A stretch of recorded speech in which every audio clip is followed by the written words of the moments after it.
बूंदाबांदी के बाद मौसम और भी खुशनुमा होता हुआ ऐतिहासिक लाल किला, जिसकी ये प्राचीर और वहां मौजूद हैं गण्यमान्य व्यक्ति, प्रतीक्षा है कुछ ही देर में आगमन होगा देश के माननीय प्रधानमंत्री का।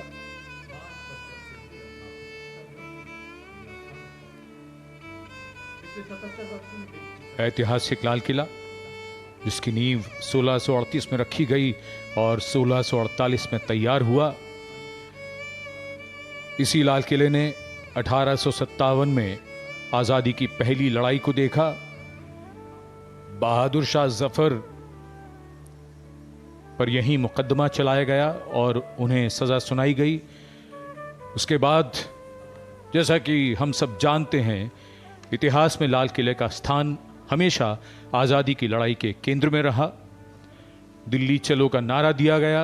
लाल किले पर तिरंगा फहराने का जज्बा हर वीर, हर क्रांतिकारी के, हर देशभक्त के मन में था। यहीं लाल किले में आजाद हिंद फौज के अफसरों पर मुकदमा चलाया गया और बिगुल की आवाज जो उद्घोष है इस बात का कि आगमन हो रहा है प्रधानमंत्री का।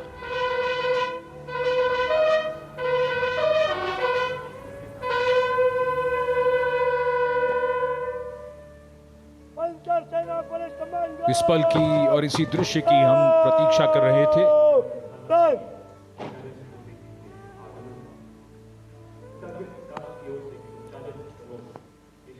लाल किले के लाहौरी गेट पर प्रधानमंत्री की अगवानी के लिए तैयार देश के रक्षा मंत्री राजनाथ सिंह, रक्षा राज्य मंत्री संजय सेठ, रक्षा सचिव और GOC Delhi area lieutenant general Bhavnish Kumar. भव्यता बढ़ती हुई आगमन हो रहा है दुनिया के सबसे बड़े लोकतंत्र के प्रधानमंत्री श्री नरेंद्र मोदी का।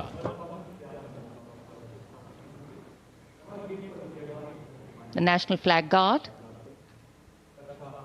the Guard Commander, Commander Vinay Dubey giving the commands as the Prime Minister's carcade gently takes the curve of the moat to arrive towards the Lahori Gate side.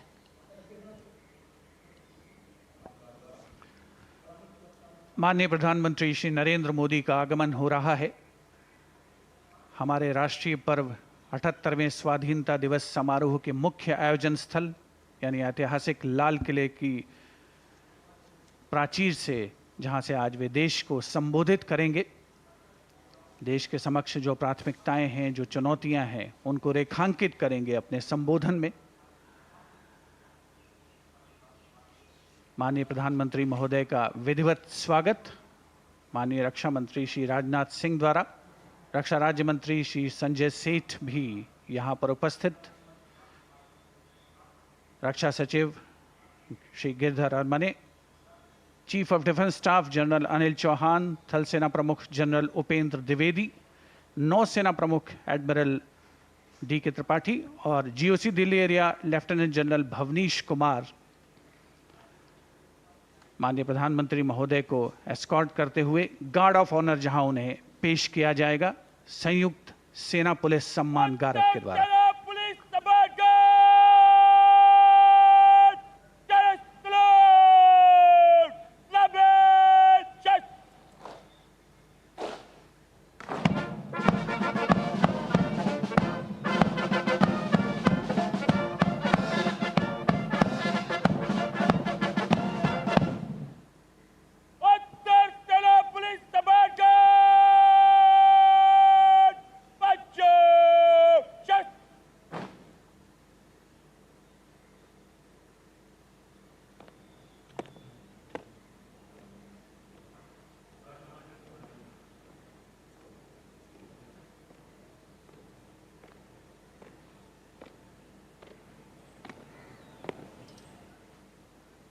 सेना पुलिस समानकर आपके निरीक्षण के लिए तैयार है श्रीमान। Commander Arun Kumar Mehta informing the Prime Minister that the guard is ready for inspection and requesting him to do the inspection. And once the inspection starts, the band positioned there will strike up a slow march. प्रधानमंत्री को सलामी गारद देने वाले दस्ते में थल सेना, नौसेना और वायुसेना और दिल्ली पुलिस के एक अधिकारी और 24 जवान शामिल हैं।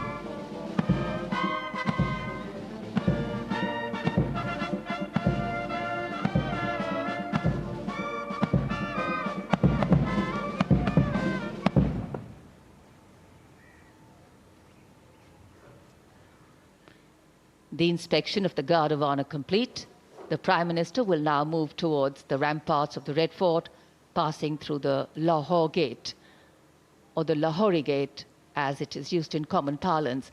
The flag hoisting ceremony, in fact, at the ramparts of the Red Fort, and then the Prime Minister's address to the nation are the high point of today's celebrations here, knowing that the people of a democracy are its driving force, its engines of renewal and revival. The Prime Minister will share with the nation the progress made and outline the programs in the making, the foregrounding of inclusion, equity and growth in all development initiatives. सम्मान गारद का निरीक्षण करने के बाद अब प्रधानमंत्री लाल किले की प्राचीर की ओर अग्रसर विशाल और भव्य लाहौरी गेट से गुजरते हुए प्रवेश के लिए इसमें एक काठ का पुल है। लाहौरी गेट 41 फीट ऊंचा और 24 फीट चौड़ा, ऊंचा मेहराबदार दरवाज़ा, दरवाजे की 3 मंजिलें और यहाँ से प्रवेश करने के बाद प्राचीर पर पहुँचने के लिए सीढ़ियाँ हैं और अब तो यहाँ विशिष्ट व्यक्तियों के लिए लिफ्ट भी है। शाहजहां ने जब लाल किला बनवाया था तब यहाँ ये प्राचीर नहीं थी, इसे बाद में औरंगजेब ने बनवाया। इसी दरवाजे के ऊपर प्राचीर पर पहली बार सन 1947 में भारत का राष्ट्रीय ध्वज, हमारा प्यारा तिरंगा फहराया गया था 16 अगस्त 1947 को।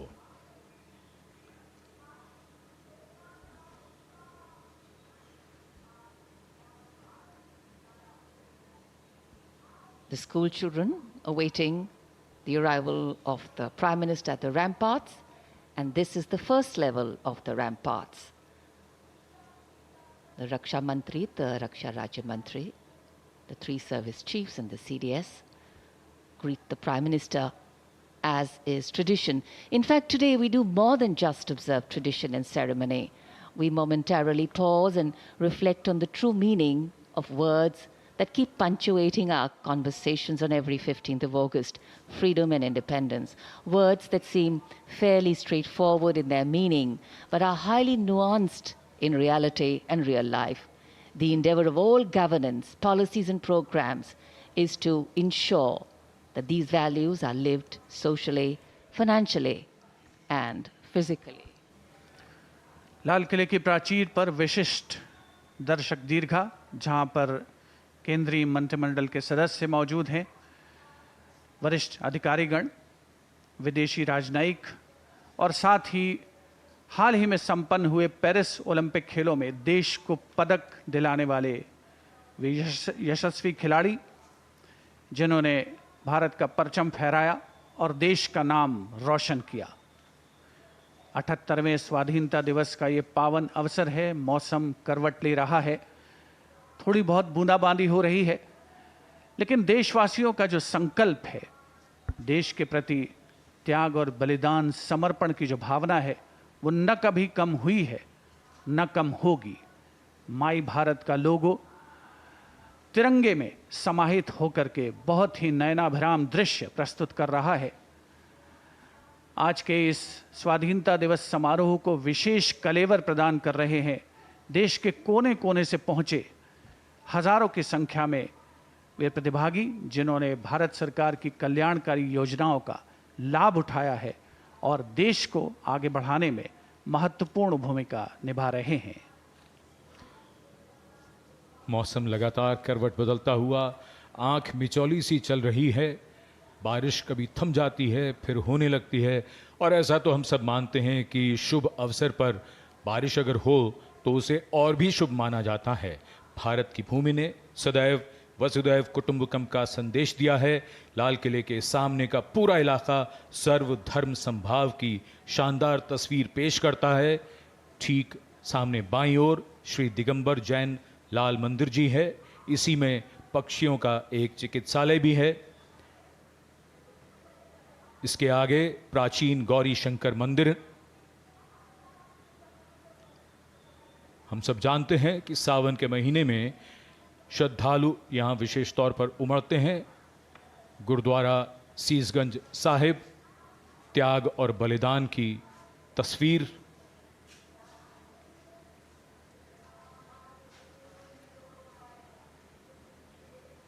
वहीं नजदीक दरीबा के पास बैप्टिस्ट चर्च भी है, जो इमारतों की वजह से कैमरे की नजरों से दूर है।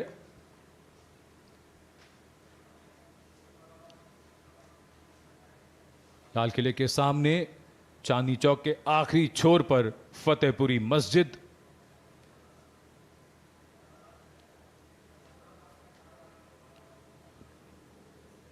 पूरा इलाका शानदार तस्वीर पेश करता हुआ हमारे सर्वधर्म संभाव की, स्वामी दयानंद सरस्वती का संदेश देता यह आर्य समाज मंदिर। और लाल किले के बाईं ओर भोजला पहाड़ी पर बनी जामा मस्जिद। सारे जहां से अच्छा हिंदुस्तान हमारा। Absolutely. And national celebrations have this beautiful way of foregrounding really what we all have in common and eclipsing that which makes us different. And what better celebration than today is to unite the largest democracy in the world. And today, with much over 1 billion heads and hearts suffused in saffron, white, and green colors, which have shed their individual identity to become one color, the color of nationhood. There is a special enclosure, again, this time for the general public. 5,000 seats have been put. And other than the VIP enclosures, in this enclosure, which is for the general public, you just need to show your identity card and you come in to the celebrations.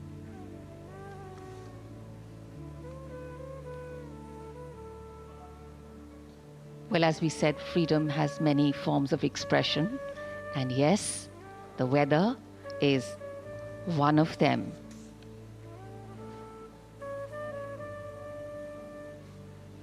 Our stars, our players, and here we can see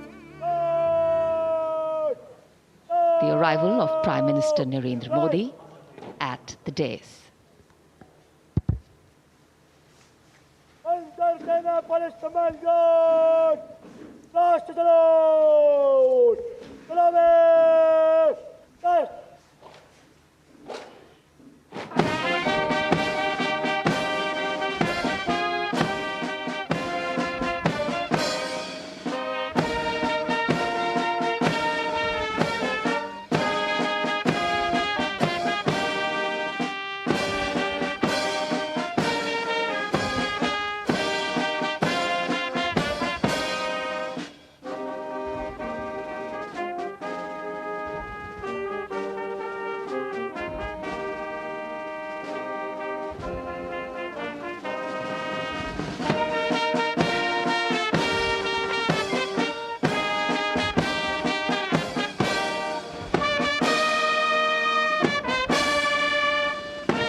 Palestinenses, Bagel, Test.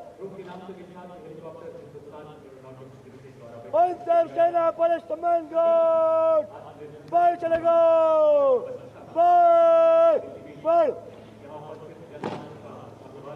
Panzer Palestinenses, Palestine. राष्ट्रीय ध्वज फहराया गया है और राष्ट्रीय ध्वज guard के जवान इस समय लाल किले की प्राचीर के सामने से प्रस्थान कर रहे हैं और यहाँ पर वायु विचरण करते हुए नजर आ रहे हैं 2 advance light helicopter line astern formation में, जहाँ पर विंग कमांडर अंबर अग्रवाल और विंग कमांडर राहुल नैनवाल पुष्प वर्षा कर रहे हैं उपस्थित जन समूह पर। मन में फूल खिल रहे हैं और आकाश से भी पुष्प वर्षा हो रही है और भारत मना रहा है अपना स्वाधीनता दिवस। उत्सुकता बढ़ती हुई उस अवसर के लिए जिसकी प्रतीक्षा वर्ष भर रहती है। As freedom reigns supreme, well, so does the rain and so do the flowers. National Flag Guard marching off away. They'll come back towards the closure of the program.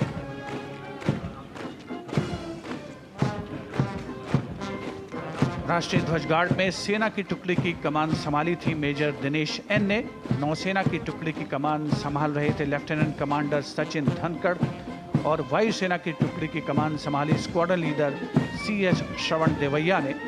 Delhi police के जवान भी इस राष्ट्रीय ध्वज गार्ड में शामिल, जिनकी कमान संभाली है एडिशनल DCP अचिन गर्ग ने। इंटर सर्विसेज गार्ड में इस बार समन्वय का दायित्व नौसेना को सौंपा गया था, जिसका नेतृत्व कर रहे थे कमांडर विनय दुबे।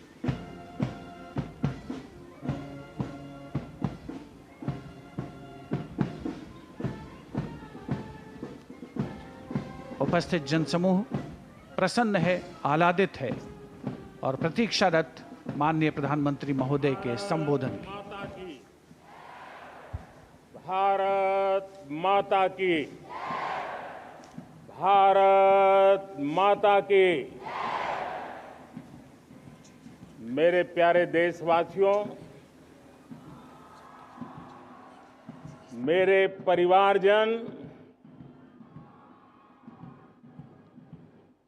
आज वो शुभ घड़ी है जब हम देश के लिए मर मिटने वाले, देश की आजादी के लिए अपना जीवन समर्पित करने वाले, आजीवन संघर्ष करने वाले,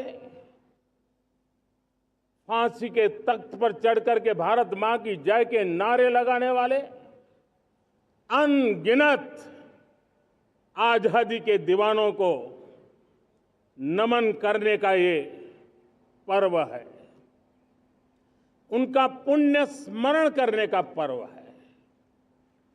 आजादी के दीवानों ने आज हमें आजादी के इस पर्व में स्वतंत्रता की सांस लेने के लिए सौभाग्य दिया है। यह देश उनका ऋणी है। ऐसे हर महापुरुष के प्रति हम अपना श्रद्धा भाव व्यक्त करते हैं। मेरे प्यारे देशवासियों, आज जो महानुभाव राष्ट्र रक्षा के लिए और राष्ट्र निर्माण के लिए पूरी लगन से, पूरी प्रतिबद्धता के साथ देश की रक्षा भी कर रहे हैं, देश को नई ऊंचाई पर ले जाने का प्रयास भी कर रहे हैं। चाहे वो हमारा किसान हो, हमारा जवान हो, हमारे नौजवानों का हौसला हो, हमारी माताओं बहनों का योगदान हो, दलित हो, पीड़ित हो, शोषित हो, वंचित हो, अभावों के बीच भी स्वतंत्रता के प्रति उसकी निष्ठा, लोकतंत्र के प्रति उसकी श्रद्धा, ये पूरे विश्व के लिए एक प्रेरक घटना है। मैं आज ऐसे सभी को आदरपूर्वक नमन करता हूं। प्यारे देशवासियों, इस वर्ष और पिछले कुछ वर्षों से प्राकृतिक आपदा के कारण हम सबकी चिंता बढ़ती चली जा रही है। प्राकृतिक आपदा में अनेक लोगों ने अपने परिवारजन खोए हैं, संपत्ति खोई है, राष्ट्र ने भी पारावार नुकसान भोगा है। मैं आज उन सब के प्रति अपनी संवेदना व्यक्त करता हूं और मैं उन्हें विश्वास दिलाता हूं कि यह देश इस संकट की घड़ी में उन सब के साथ खड़ा है। मेरे प्यारे देशवासियों, हम जरा आजादी के पहले के वो दिन याद करें। सैकड़ों साल की गुलामी, हर कालखंड संघर्ष का रहा। युवा हो, बुजुर्ग हो, किसान हो, महिला हो, आदिवासी हो, उन्होंने गुलामी के खिलाफ जंग लड़ते रहे, अविरत जंग लड़ते रहे। इतिहास गवाह है कि 1857 के स्वातंत्र संग्राम, जिसको हम याद करते हैं, उसके पूर्व भी हमारे देश के कई आदिवासी क्षेत्र थे जहां आजादी का जंग लड़ा जाता था। साथियों, गुलामी का इतना लंबा कालखंड,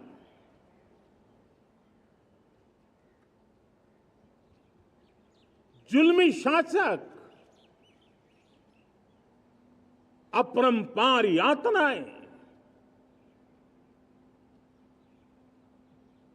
सामान्य से सामान्य मानवीयों का विश्वास तोड़ने की हर तरकीबें, उसके बावजूद भी उस समय की जनसंख्या के हिसाब से करीब 40 करोड़ देशवासी आजादी के पूर्व 40 करोड़ देशवासियों ने वो जज्बा दिखाया, वो सामर्थ्य दिखाया, वो एक सपना लेकर के चले, एक संकल्प लेकर के चलते रहे, जूझते रहे।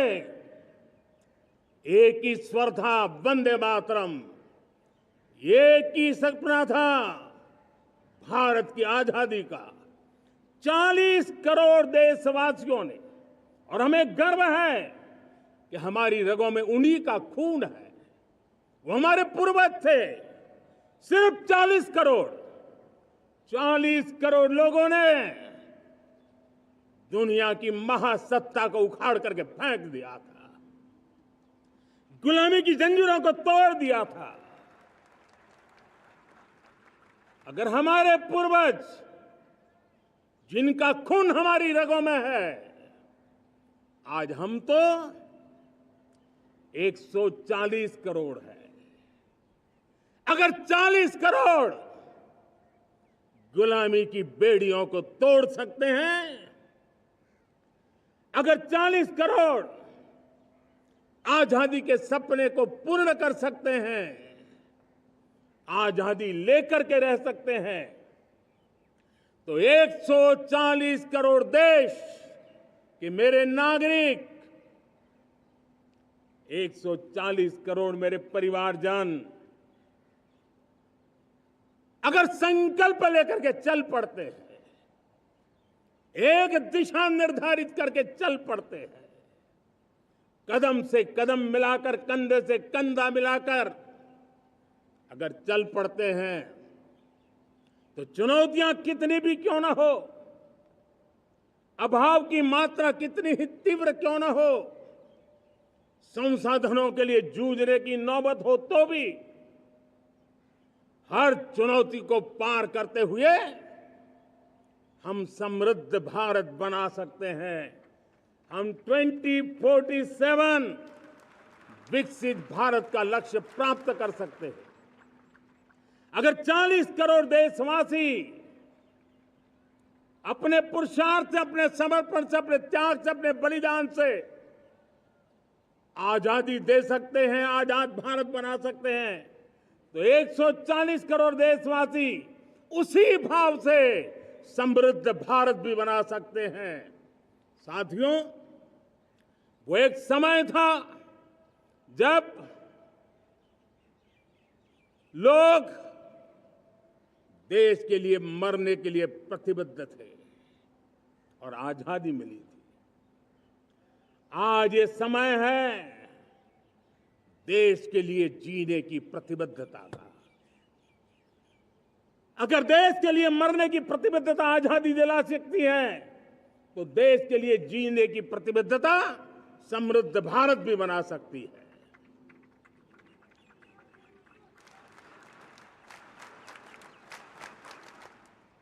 साथियों, विकसित भारत 2047 ये सिर्फ भाषण के शब्द नहीं है। इसके पीछे कठोर परिश्रम चल रहा है।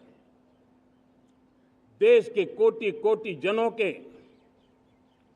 सुझाव लिए जा रहे हैं और हमने देशवासियों से सुझाव मांगे। और मुझे प्रसन्नता है कि मेरे देश के करोड़ों नागरिकों ने विकसित भारत 2047 के लिए अनगिनत सुझाव दिए हैं। हर देशवासी का सपना उसमें प्रतिबिंबित हो रहा है। हर देशवासी का संकल्प उसमें झलकता है। युवा हो, बुजुर्ग हो, गांव के लोग हो, शहर के लोग हो, किसान हो, कामदार हो, दलित हो, आदिवासी हो, पहाड़ों में रहने वाले लोग हो, जंगल में रहने वाले लोग हो, शहरों में रहने वाले लोग हैं। हर किसी ने 2047 में जब देश आजादी का 100 साल मनाएगा, तब तक विकसित भारत के लिए अनमोल सुझाव दिए हैं। और मैं जब इन सुझावों को देखता था, मेरा मन प्रसन्न हो रहा था। उन्होंने क्या लिखा? कुछ लोगों ने कहा कि दुनिया का स्किल कैपिटल बनाने का सुझाव हमारे सामने रखा। 2047 विकसित भारत के लिए कुछ लोगों ने भारत को मैन्युफैक्चरिंग का ग्लोबल हब बनाने का सुझाव दिया। कुछ लोगों ने भारत की हमारी यूनिवर्सिटीज ग्लोबल बने, इसके लिए सुझाव दिया। कुछ लोगों ने यह भी कहा कि क्या आजादी के इतने सालों के बाद हमारा मीडिया ग्लोबल नहीं होना चाहिए।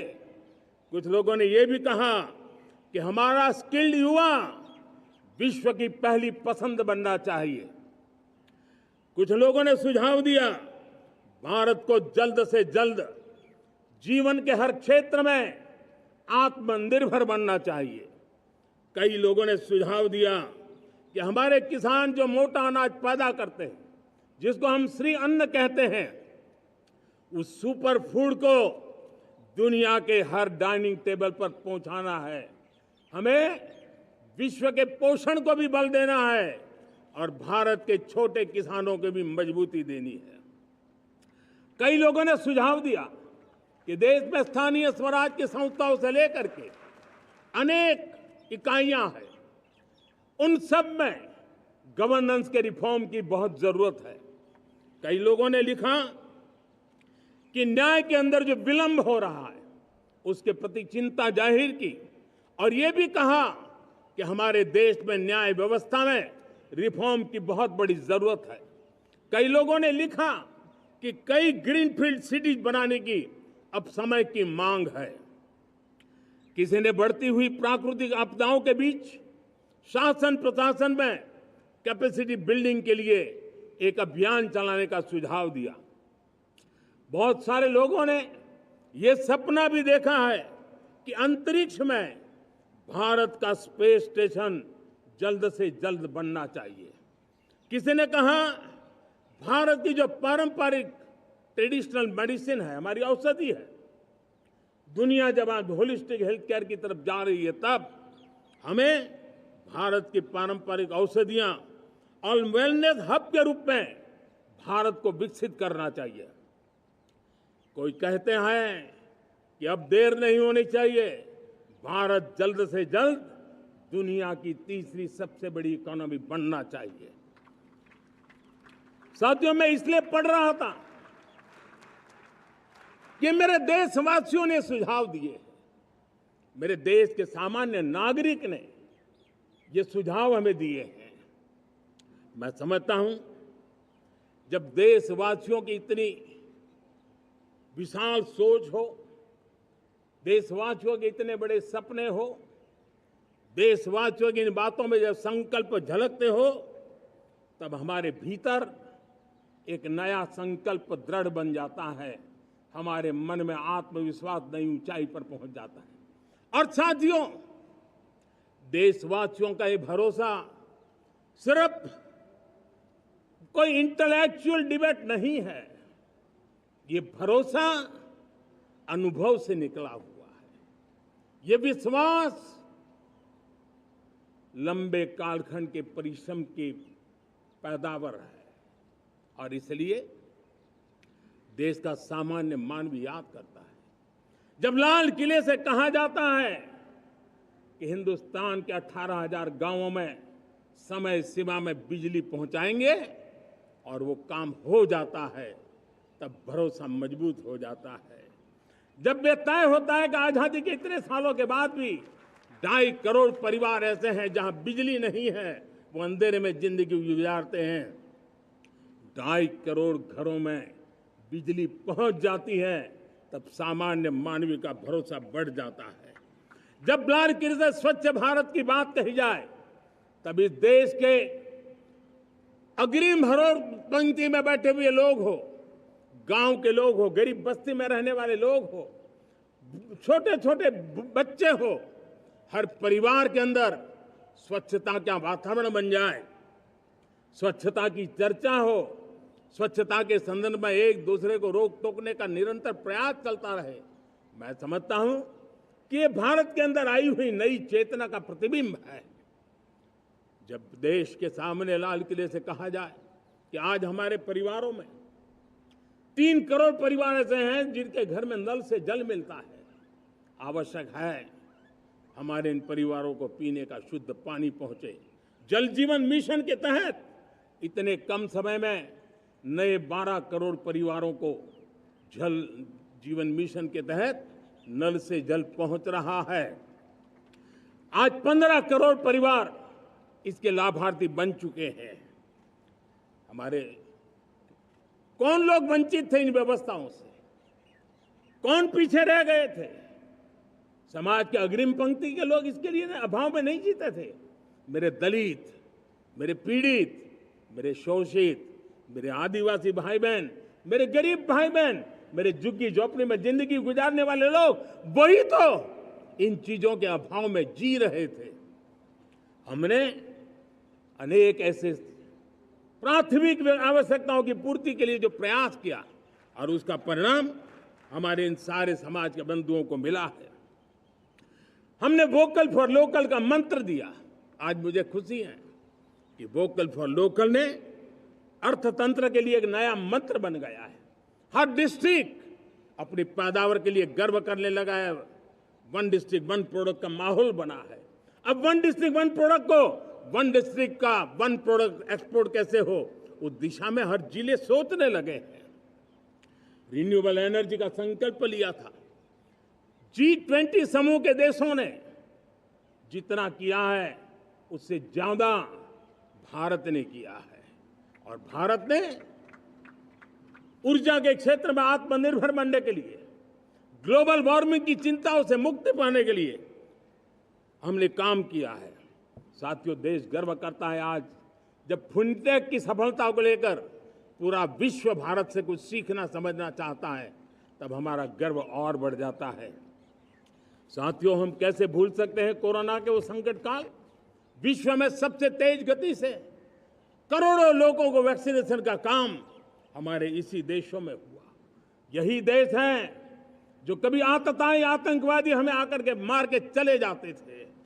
जब देश की सेना सर्जिकल स्ट्राइक करती है, जब देश की सेना एयर स्ट्राइक करती है, तो देश के नौजवानों का सीना ऊंचा हो जाता है, तन जाता है, गर्व से भर जाता है। और यही बातें हैं जो आज 140 करोड़ देशवासियों का मन गर्व से भरा हुआ है, आत्मविश्वास से भरा हुआ है। साथियों, इन सारी बातों के लिए एक सुविचारित प्रयास हुआ है। रिफॉर्म की परंपरा को सामर्थ्य दिया गया है, नक्कर तरीकों के, नक्कर लक्ष्य को लेकर के। और जब राजनीतिक नेतृत्व की संकल्प शक्ति हो, दृढ़ विश्वास हो, जब सरकारी मशीनरी उसको लागू करने के लिए समर्पण भाव से जुट जाती है, और जब देश के हर नागरिक उस सपने को पूरा करने के लिए, जन भागीदारी करने के लिए, जन आंदोलन बनाने के लिए आगे आता है, तब हमें निश्चित परिणाम मिलता ही रहता है। मेरे प्यारे देशवासियों, हम ये न भूलें कि इस देश उस परिस्थितियों से भी दशकों तक भी आजादी के बाद समय बिताया है, जब होती है, चलती है, अरे यार ये तो चलेगा, अरे हमें क्या मेहनत करने की जरूरत है, अरे मामला है अगली पीढ़ी दिखेगी, अरे हमको मौका मिला है यार, मौज कर लो, आगे वाला आगे का जाने, हमें क्या कर रहा है, हम अपना समय निकाल दें। अरे नया करने जाओगे कोई बवाल उठ जाए, पता नहीं क्यों देश में स्टेटस को का माहौल बन गया था। जो है उसी से गुजारा कर लो, यही का माहौल बन गया था। और लोग तो कहते हैं अरे भाई छोड़ो, अब कुछ होने वाला नहीं है, चलो, ऐसा ही मन बन गया था। हमें इस मानसिकता को तोड़ना था, हमें विश्वास से भरना था, और हमने उस दिशा में प्रयास किया। कई लोग तो कहते थे अरे भाई अगली पीढ़ी के लिए काम हम अभी से क्यों करें, हम तो आज का देखें। लेकिन देश का सामान्य नागरिक ये नहीं चाहता, वो बदलाव के इंतजार में था, वो बदलाव चाहता था, उसकी ललक थी, लेकिन उसके सपनों को किसी ने तवज्जो नहीं दी, उसकी आशा आकांक्षाओं को, अपेक्षाओं को तवज्जो नहीं दी गई, और उसके कारण वो मुसीबतों को झेलते हुए गुजारा करता रहा, वो रिफॉर्म्स का इंतजार करता रहा। हमें जिम्मेदारी दी गई और हमने बड़े रिफॉर्म्स जमीन पर उतारे। गरीब हो, मिडिल क्लास हो, हमारे वंचित लोग हो, हमारी बढ़ती जाती शहरी आबादी हो, हमारे नौजवानों के सपने हो, संकल्प हो, आकांक्षाएं हो, उनके जीवन में बदलाव लाने के लिए रिफॉर्म का मार्ग हमने चुना। और मैं देशवासियों को विश्वास दिलाना चाहता हूं, रिफॉर्म के प्रति हमारी जो प्रतिबद्धता है वो पिंक पेपर के एडिटोरियल के लिए सीमित नहीं है। हमारे रिफॉर्म्स की ये प्रतिबद्धता है, वो 4 दिन की वाहवाही के लिए नहीं है। हमारी रिफॉर्म्स की प्रक्रिया किसी मजबूरी में नहीं है, देश को मजबूती देने के इरादे से है। और इसलिए मैं आज कह सकता हूं, रिफॉर्म का हमारा मार्ग एक प्रकार से ग्रोथ की ब्लूप्रिंट बनी हुई है। ये हमारा रिफॉर्म, ये ग्रोथ, ये बदलाव, ये सिर्फ डिबेट क्लब के लिए, इंटेलेक्चुअल सोसाइटी के लिए, एक्सपर्ट लोगों के लिए सिर्फ चर्चा का विषय नहीं है। साथियों, हमने राजनीतिक मजबूरी के कारण नहीं किया है। हम जो कुछ भी कर रहे हैं वो राजनीति का भागा गुणा करके नहीं सोचते हैं। हमारा एक ही संकल्प होता है, नेशन फर्स्ट, नेशन फर्स्ट, राष्ट्र हित सुप्रीम। ये मेरा भारत महान बने, इसी संकल्प को लेकर के हम कदम उठाते हैं। साथियों, जब रिफॉर्म की बात आती है, एक लंबा परिवेश है। अगर मैं उसकी चर्चा में चला जाऊंगा तो शायद घंटों निकल जाएंगे, लेकिन मैं एक छोटा सा उदाहरण देना चाहता हूं। बैंकिंग क्षेत्र में जो रिफॉर्म हुआ, आप सोचिए बैंकिंग क्षेत्र का क्या हाल था। न विकास होता था, न विस्तार होता था, न विश्वास बढ़ता था। इतना ही नहीं, जिस प्रकार की कारनामे चले उसके कारण हमारे बैंक संकटों से गुजर रहे थे।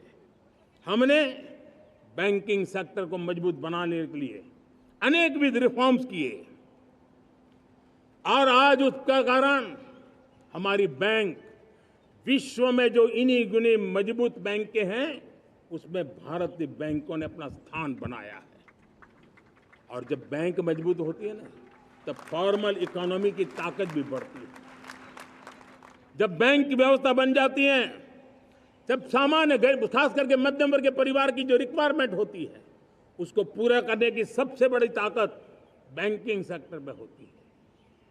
अगर उसको होम लोन चाहिए, उसको व्हीकल का लोन चाहिए, मेरे किसान को ट्रैक्टर के लिए लोन चाहिए, मेरे नौजवानों को स्टार्टअप के लिए लोन चाहिए, मेरे नौजवानों को कभी पढ़ने के लिए, एजुकेशन के लिए लोन चाहिए, किसी को विदेश जाने के लिए लोन चाहिए, ये सारी बातें उसे संभव होती है।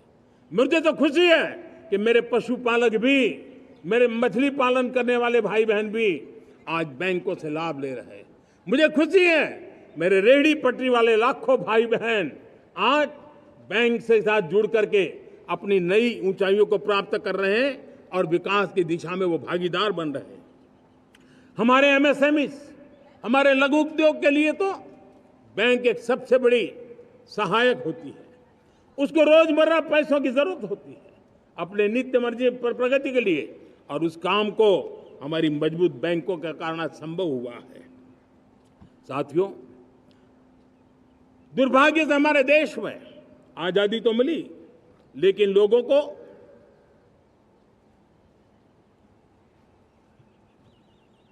एक प्रकार से माई बाप कल्चर से गुजरना पड़ा। सरकार के पास मांगते रहो, सरकार के पास हाथ फैलाते रहो, किसी की सिफारिश के लिए रास्ते खोजते रहो, वही कल्चर डेवलप हुआ था। आज हमने गवर्नेंस के इस मॉडल को बदला है। आज सरकार खुद लाभार्थी हितार्थी के पास जाती है।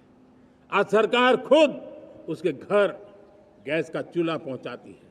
आज सरकार खुद उसके घर पानी पहुंचाती है। आज सरकार खुद उसके घर बिजली पहुंचाती है।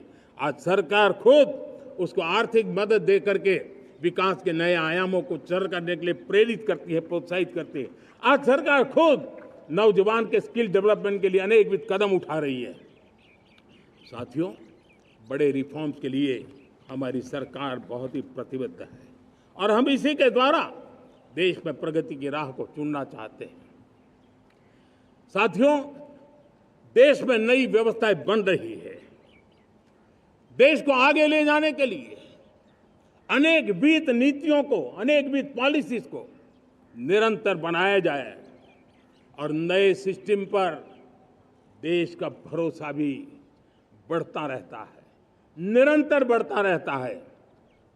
आज जो 20-25 साल का नौजवान है, जो 10 साल पहले जब 12-15 साल की उम्र का नौजवान था, उसने अपनी आंखों के सामने ये बदलाव देखा है। 10 साल के भीतर भीतर उसके सपनों को आकार मिला है, धार मिली है और उसके आत्मविश्वास में एक नई चेतना जगी है और वही देश का एक नया सामर्थ्य के रूप में उभरना है। आज विश्व भर में भारत की साख बढ़ी है, भारत के प्रति देखने का नजरिया बदला है। आज विश्व में युवाओं के लिए संभावनाओं के द्वार खुले हैं, रोजगार के अनगिनत नए अवसर जो शायद आजादी के इतने सालों के बाद भी नहीं आए थे, वो आज उनके दरवाजे पर दस्तक दे रहे हैं। संभावनाएं बढ़ती गई हैं, नए मौके बन रहे हैं। मेरे देश के युवाओं को अब धीरे धीरे चलने का इरादा नहीं है। मेरा देश का नौजवान इंक्रीमेंटल प्रगति में विश्वास नहीं करता। मेरा देश का नौजवान छलांग मारने के मूड में है। वो छलांग मार के नई सिद्धियों को प्राप्त करने के मूड में है। मैं कहना चाहूंगा, भारत के लिए गोल्डन एरा है। वैश्विक परिस्थितियों की तुलना में भी देखें, ये गोल्डन एरा है। ये हमारा स्वर्णिम कालखंड है। मेरे प्यारे देशवासियों, ये अवसर हमें जाने नहीं देना है। ये मौका हमें जाने नहीं देना चाहिए। और इसी मौके को पकड़ करके अपने सपने और संकल्पों को लेकर के चल पड़ेंगे तो हम देश की स्वर्णिम भारत की जो अपेक्षा और हमें विकसित भारत का 2047 का लक्ष्य हम पूरा करके रहेंगे। हम सदियों की बेड़ियों को तोड़ करके निकले हैं। आज टूरिज्म का क्षेत्र हो, एमएसएमई का क्षेत्र हो, एजुकेशन हो, हेल्थ सेक्टर हो, ट्रांसपोर्ट सेक्टर हो, खेती और किसानी का सेक्टर हो, हर सेक्टर में एक नया आधुनिक सिस्टम बन रहा है। हम विश्व की बेस्ट प्रैक्टिसेस को भी आगे देख रखते हुए हम हमारे देश की परिस्थितियों के अनुसार आगे बढ़ना चाहते हैं। हर सेक्टर में आधुनिकता की जरूरत है, नएपन की जरूरत है, टेक्नोलॉजी को जोड़ने की जरूरत है। और हर सेक्टर में हमारी नई नीतियों के कारण इन सारे क्षेत्रों में एक नया सपोर्ट मिल रहा है, नई ताकत मिल रही है। हमारे सारे अवरोध हटे, हमारी बंदी से दूर हो, हम पूरे सामर्थ्य के साथ चल पड़े, खिल उठे, सपनों को पा करके रहे, सिद्धि को हम अपने निकट देखें, हम आत्मसात करें, उस दिशा में हम चलना है। अब आप देखिए कितना बड़ा बदलाव रहा है। मैं एकदम जमीनी स्तर की बात करूं, विमेन सेल्फ हेल्प ग्रुप आज 10 साल में हमारे 10 करोड़ बहनें विमेन सेल्फ हेल्प ग्रुप में जुड़ी हैं। 10 करोड़ नई बहनें। हमें गर्व हो रहा है कि हमारे सामान्य परिवार की गांव की 10 करोड़ महिलाएं आर्थिक रूप से आत्मनिर्भर बन रही हैं। और जब महिला आर्थिक रूप से आत्मनिर्भर बनती हैं, तब परिवार की निर्णय प्रक्रिया की हिस्सेदार बनती हैं, एक बहुत बड़ी सामाजिक परिवर्तन की गारंटी लेकर के आती है। मुझे गर्व है इस बात पर, लेकिन साथ साथ मुझे गर्व इस बात का भी है कि हमारे सीईओ आज दुनिया भर के अंदर अपनी धाक जमा रहे हैं। भारत के हमारे सीईओ विश्व भर में अपनी धाक जमा रहे हैं। हमारे लिए खुशी की बात है कि एक तरफ मेरे सीईओ दुनिया भर में नाम कमा रहे हैं, भारत का नाम बढ़ा रहे हैं, तो दूसरी तरफ विमेन सेल्फ हेल्प ग्रुप से 1 करोड़ मेरी सामान्य परिवार की माताएं बहनें लखपति दीदी बनती है। मेरे लिए ये भी उतना ही गर्व की बात है। अब हमने सेल्फ हेल्प ग्रुप को 10 लाख रुपए से 20 लाख रुपए देने का निर्णय किया है। अब तक 9 लाख करोड़ रुपए बैंकों के माध्यम से हमारे इन विमेन सेल्फ हेल्प ग्रुप को मिले हैं, और जिसकी मदद से वो अपने अनेकविध कामों को बढ़ावा रहे हैं। मेरे साथियों, मेरे नौजवान इस तरफ ध्यान दें। स्पेस सेक्टर एक फ्यूचर है हमारे साथ जुड़ा हुआ, एक महत्वपूर्ण पहलू है। हम उस पर भी बल दे रहे हैं। हमने स्पेस सेक्टर में बहुत रिफॉर्म किए हैं। जिन बंधनों में हमने स्पेस सेक्टर को बांध के रखा था, उसे हमने खोल दिया है। आज सैकड़ों स्टार्टअप्स स्पेस के सेक्टर में आ रहे हैं। वाइब्रेंट बनता जाता हमारा स्पेस सेक्टर भारत को एक शक्तिशाली राष्ट्र बनाने का एक महत्वपूर्ण अंग है, और हम इसको दूर की सोच के साथ मजबूती दे रहे हैं। आज private satellite, private rocket launch हो रहे हैं। ये गर्व की बात है। आज मैं कह सकता हूं, जब नीति सही होती है, नीयत सही होती है और पूर्ण समर्पण से राष्ट्र का कल्याण यही मंत्र होता है, तो निश्चित परिणाम हम प्राप्त करके रहते हैं। मेरे प्यारे देशवासियों, आज देश में नए अवसर बने, तब मैं कह सकता हूं दो चीजें और हुई जिसने विकास को एक गति दी है, विकास को एक नई छलांग दी है। और ये है, पहला है आधुनिक इंफ्रास्ट्रक्चर का निर्माण। हमने इंफ्रास्ट्रक्चर को आधुनिक बनाने की दिशा में बहुत बड़े कदम उठाए हैं। और दूसरी तरफ सामान्य मानव के जीवन में जो बाधाएं हैं, ईज ऑफ लिविंग का हमारा जो सपना है, उस पर भी हमने उतना ही बल दिया है। पिछले एक दशक में अभूतपूर्व इंफ्रास्ट्रक्चर का विकास हुआ है। रेल हो, रोड हो, एयरपोर्ट हो, पोर्ट हो, ब्रॉडबैंड कनेक्टिविटी हो, गांव-गांव नए स्कूल बनाने की बात हो, जंगलों में स्कूल बनाने की बात हो, दूर सुदूर इलाकों में अस्पताल बनाने की बात हो, आरोग्य मंदिर बनाने की बात हो, मेडिकल कॉलेजों का काम हो, आयुष्मान आरोग्य मंदिरों का निर्माण चलता हो, 60,000 से ज्यादा अमृत सरोवर बने हो, 2 लाख पंचायतों तक ऑप्टिकल फाइबर नेटवर्क पहुंचा हो, नहरों का एक बहुत बड़ा जाल बिछाया जा रहा हो, 4 करोड़ पक्के घर बनना, गरीबों को एक नया आश्रय मिलना, 3 करोड़ नए घर बनाने के संकल्प के साथ आगे बढ़ने की हमारी कोशिश हो। हमारा पूर्वी भारत, नॉर्थ ईस्ट, उसका इलाका आज इंफ्रास्ट्रक्चर के लिए जाने जाना लगा है। और हमने ये जो कायाकल्प किया है, उसका सबसे बड़ा लाभ समाज के उन वर्गों तक हम पहुंचे हैं।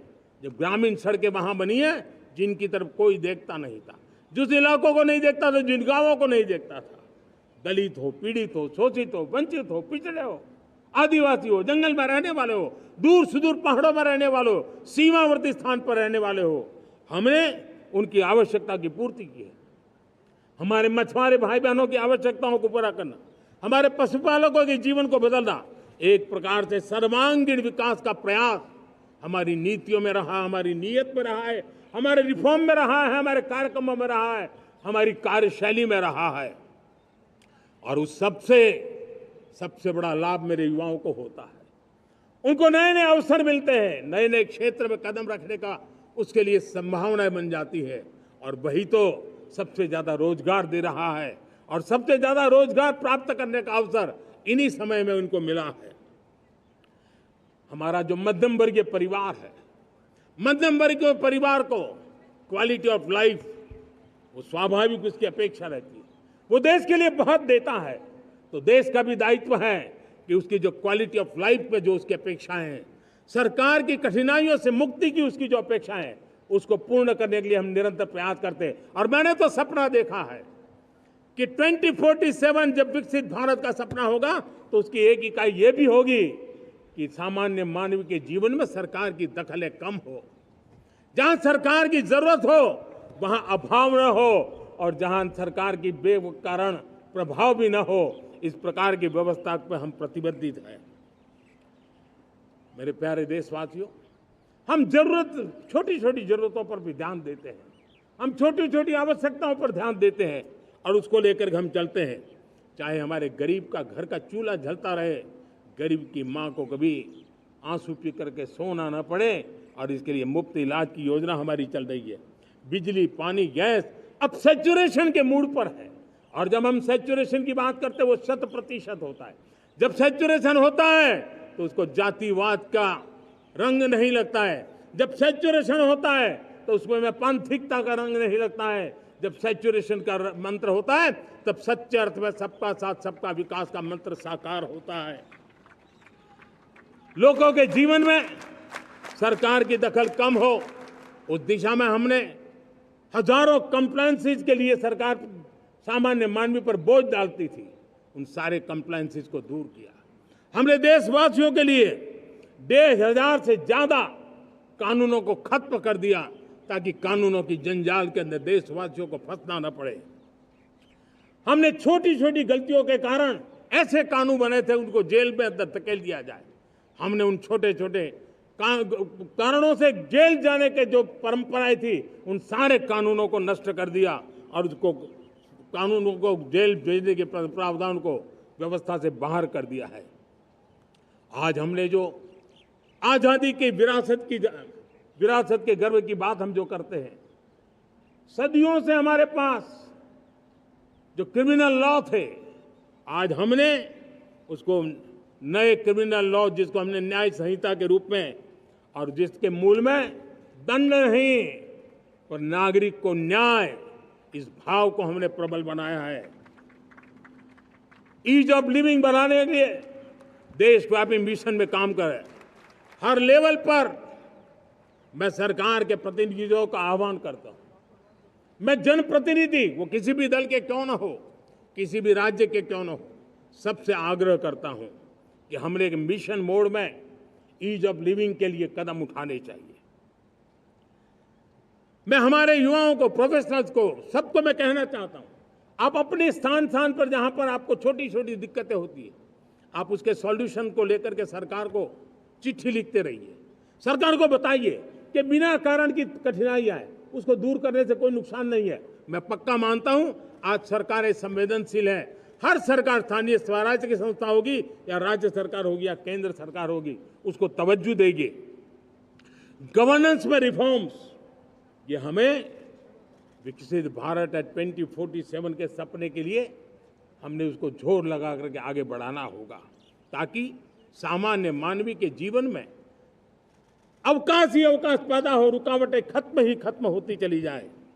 नागरिकों का डिग्निटी ऑफ सिटीजन, नागरिकों के जीवन में सम्मान मिले। डिलीवरी के संबंध में कभी किसी को ये कहने की नौबत ना आया कि ये तो मेरा हक था कि मुझे मिला नहीं, उसको खोजना न पड़े। सरकार के गवर्नेंस में डिलीवरी सिस्टम को और मजबूती चाहिए।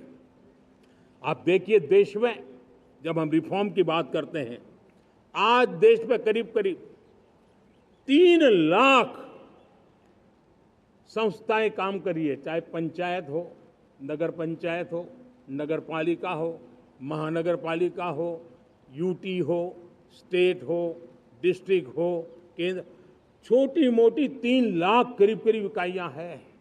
अगर ये हमारे 3 लाख इकाइयों को मैं आज आह्वान करता हूं कि अगर आप साल में अपने स्तर पर जिन चीजों की जरूरत है सामान्य मानवीय के लिए 2 रिफॉर्म करें। ज्यादा नहीं कह रहा हूं मेरे साथियों, एक पंचायत हो, एक राज्य सरकार हो, कोई विभाग हो, सिर्फ 1 साल में 2 रिफॉर्म और उसको जमीन पर उतारें। आप देखिए, हम देखते ही देखते 1 साल में करीब करीब 25-30 लाख रिफॉर्म कर सकते हैं। जब 25-30 लाख रिफॉर्म हो जाए तब सामान्य मानवीय का विश्वास कितना बढ़ जाएगा, उसकी शक्ति राष्ट्र को नई ऊंचाई पर ले जाने में कितनी काम आएगी। और इसलिए हम अपने स्तर पर होती है चलती से मुक्ति पाकर के बदलावों के लिए आगे आए, हिम्मत के साथ आगे आए। और सामान्य मानवीय की जरूरत, छोटी छोटी जरूरत होती है, पंचायत लेवल पर भी वो मुसीबतें झेल रहा है, उन मुसीबतों से हम मुक्ति दिलाएं तो मुझे पक्का विश्वास है कि हम सपनों को पार कर सकते हैं। मेरे प्यारे देशवासियों, आज देश आकांक्षाओं से भरा हुआ है। हमारे देश का नौजवान नई सिद्धियों को चूमना चाहता है, नए नए शिखरों पर वो कदम रखना चाहता है और इसलिए हमारी कोशिश है हर सेक्टर में कार्य को हम गति दें, तेज गति दें और उसके द्वारा पहले हम हर सेक्टर में नए अवसर पैदा करें। दूसरा, ये बदलती हुई व्यवस्थाओं के लिए जो सपोर्टिव इंफ्रास्ट्रक्चर चाहिए, उन इंफ्रास्ट्रक्चर पर हम बदलाव के मजबूती देने की दिशा में काम करें। और तीसरी बात है, नागरिकों की मूलभूत सुविधाओं के विषय में हम प्राथमिकता दें, उसको बल दें। इन तीनों भारत में एक एस्पिरेशनल सोसाइटी का निर्माण किया है और उसके परिणाम स्वरूप आज समाज खुद एक विश्वास से भरा हुआ है। हमारे देशवासियों की आकांक्षाएं, उनके एस्पिरेशंस, हमारे नौजवानों की ऊर्जा हमारे देश के सामर्थ्य के साथ जोड़ करके हम आगे बढ़ने की एक ललक लेकर के चल रहे हैं। मुझे विश्वास है रोजगार और स्वरोजगार नए रिकॉर्ड के अवसर पर हम काम किया है। प्रति व्यक्ति आज आय दोगुनी करने में हम सफल हुए हैं। ग्लोबल ग्रोथ में भारत का योगदान बड़ा है। भारत का एक्सपोर्ट लगातार बढ़ रहा है। विदेशी मुद्रा भंडार लगातार बढ़ा हुआ है, पहले से 2 गुना पहुंचा है। ग्लोबल संस्थानों का भारत के प्रति भरोसा बढ़ा है। मुझे विश्वास है भारत की दिशा सही है, भारत की गति तेज है और भारत के सपनों में सामर्थ्य है, लेकिन इन सबके साथ संवेदनशीलता का हमारा मार्ग हमारे लिए ऊर्जा में एक नई चेतना भरता है। मम भाव हमारे कार्य की शैली है। समभाव भी चाहिए, मम भाव भी चाहिए, उसको लेकर के हम चल रहे हैं। साथियों, मैं जब कोरोना काल को याद करता हूं, कोरोना की वैश्विक महामारी के बीच सबसे तेजी से इकोनॉमी को बेहतर बनाने वाला कोई देश है तो वो देश भारत है। तब लगता है कि हमारी दिशा सही है। जब जात पात मत पंथ ऊपर उठकर हर घर तिरंगा फहराया जाता है, तब लगता है देश की दिशा सही है। आज पूरा देश तिरंगा है, हर घर तिरंगा है। न कोई जात है, न कोई पात है, न कोई ऊंच है, न कोई नीच है, सभी भारतीय है। यही तो हमारी दिशा की ताकत है। जब हम 25 करोड़ लोगों को गरीबी से बाहर निकालते हैं, तब हमारा विश्वास पक्का हो जाता है कि हमने गति को बराबर मेंटेन किया है और सपनों को साकार करना दूर नहीं है। जब 100 से अधिक आकांक्षी जिले अपने अपने राज्य के अच्छे जिलों की स्पर्धा कर रहे हैं, बराबरी करने लगे हैं, तो हमें लगता है कि हमारी दिशा और गति दोनों सामर्थ्यवान है।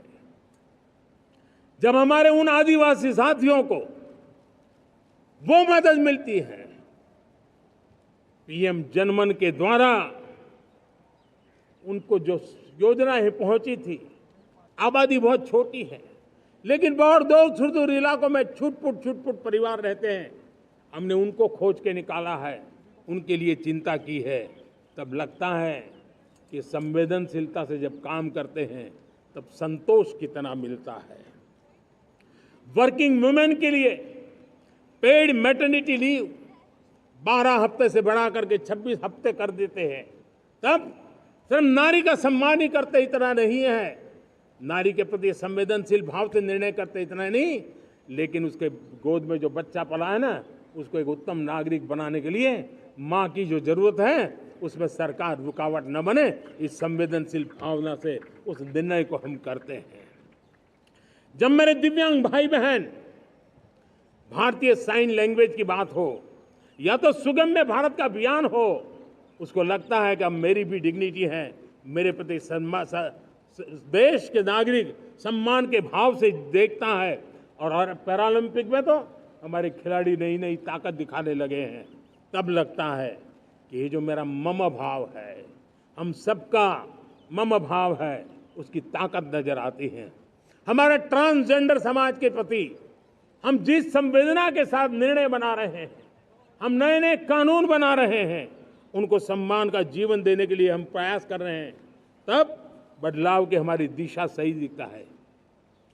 सेवा भाव से किए गए इन कामों का, जो त्रिविध मार्गों से हम चले हुए, इन कामों का एक सीधा सीधा लाभ आज उसके परिणाम के रूप में हमें नजर आ रहा है। 60 साल बाद लगातार तीसरी बार आपने हमें देश सेवा का मौका दिया है। मेरे 140 करोड़ देशवासी, आपने जो आशीर्वाद दिए हैं, उस आशीर्वाद में मेरे लिए एक ही संदेश है, जन जन की सेवा, हर परिवार की सेवा, हर क्षेत्र की सेवा, और सेवा भाव से समाज की शक्ति को साथ लेकर के विकास की नई ऊंचाइयों पर पहुंचना। 2047 विकसित भारत के सपने को लेकर के चलना, उसी एक संदेश को लेकर मैं आज लाल किले की प्राचीर से हमें आशीर्वाद देने के लिए मैं कोटि कोटि देशवासियों का सर झुका करके आभार व्यक्त करता हूं। मैं उनके प्रति नतमस्तक होता हूं और मैं उनको विश्वास दिलाता हूं कि हमें नई ऊंचाइयों को नए जोश के साथ आगे बढ़ना है। हमें सिर्फ जो हो गया है वो संतोष मान करके बैठने वाले हम लोग नहीं हैं, वो हमारे संस्कार में नहीं है। हम कुछ और करने के लिए, कुछ और आगे बढ़ने के लिए और कुछ और नई ऊंचाइयों को पार करने के लिए हम आगे बढ़ना चाहते हैं। विकास को, समृद्धि को, सपनों को साकार करने को, संकल्प को लिए जीवन खपाने को हम अपना स्वभाव बनाना चाहते हैं, देशवासियों का स्वभाव बनाना चाहते हैं। मेरे प्यारे देशवासियों, आज नई शिक्षा नीति बहुतेक मात्रा में कई राज्यों ने उसको अच्छा इनिशिएटिव लिए हैं और उसके कारण आज एक 21वीं सदी के अनुरूप हमारी शिक्षा व्यवस्था को जो हम बल देना चाहते हैं और विकसित भारत के सपने के लिए जिस प्रकार से मानव समूह तैयार करना चाहते हैं, नई शिक्षा नीति बहुत बड़ी भूमिका अदा। मैं नहीं चाहता हूं कि मेरे देश के नौजवानों को अब विदेशों में पढ़ने के लिए मजबूर होना पड़े। मध्यम वर्गीय परिवार के लाखों करोड़ों रुपया बच्चों को विदेश पढ़ने के लिए भेजने में खर्च हो जाए। हम यहाँ ऐसी शिक्षा व्यवस्था का विकसित करना चाहते हैं कि मेरे देश के नौजवानों को विदेश जाना न पड़े, मेरे मध्यम वर्गीय परिवारों को लाखों करोड़ रुपया खर्च करना न पड़े। इतना ही नहीं, ऐसे संस्थान निर्माण हो ताकि विदेशों से लोग भारत के अंदर उनका मुंह मोड़े। अभी अभी हमने बिहार का हमारा गौरवप्रद इतिहास रहा है, नालंदा यूनिवर्सिटी का पुनर्निर्माण किया है। फिर से एक बार नालंदा यूनिवर्सिटी काम करना शुरू कर दिया है, लेकिन हमें शिक्षा के क्षेत्र में फिर से एक बार सदियों पुराने उस नालंदा स्पिरिट को जगाना होगा, उस नालंदा स्पिरिट को जीना होगा, उस नालंदा स्पिरिट को लेकर के बड़े विश्वास के साथ विश्व की ज्ञान की परंपराओं को नई चेतना देने का काम हमें करना होगा। मुझे पक्का विश्वास है कि नई शिक्षा नीति ने मातृभाषा पर बल दिया है। मैं राज्य सरकारों से कहूंगा, मैं देश की सभी संस्थानों से कहूंगा कि भाषा के कारण हमारे देश की टैलेंट को रुकावट नहीं आनी चाहिए, भाषा अवरुद्ध नहीं होनी चाहिए। मातृभाषा का सामर्थ्य हमारे देश के छोटे छोटे गरीब से गरीब मां के बेटे को भी सपने पूरा करने का ताकत देता है।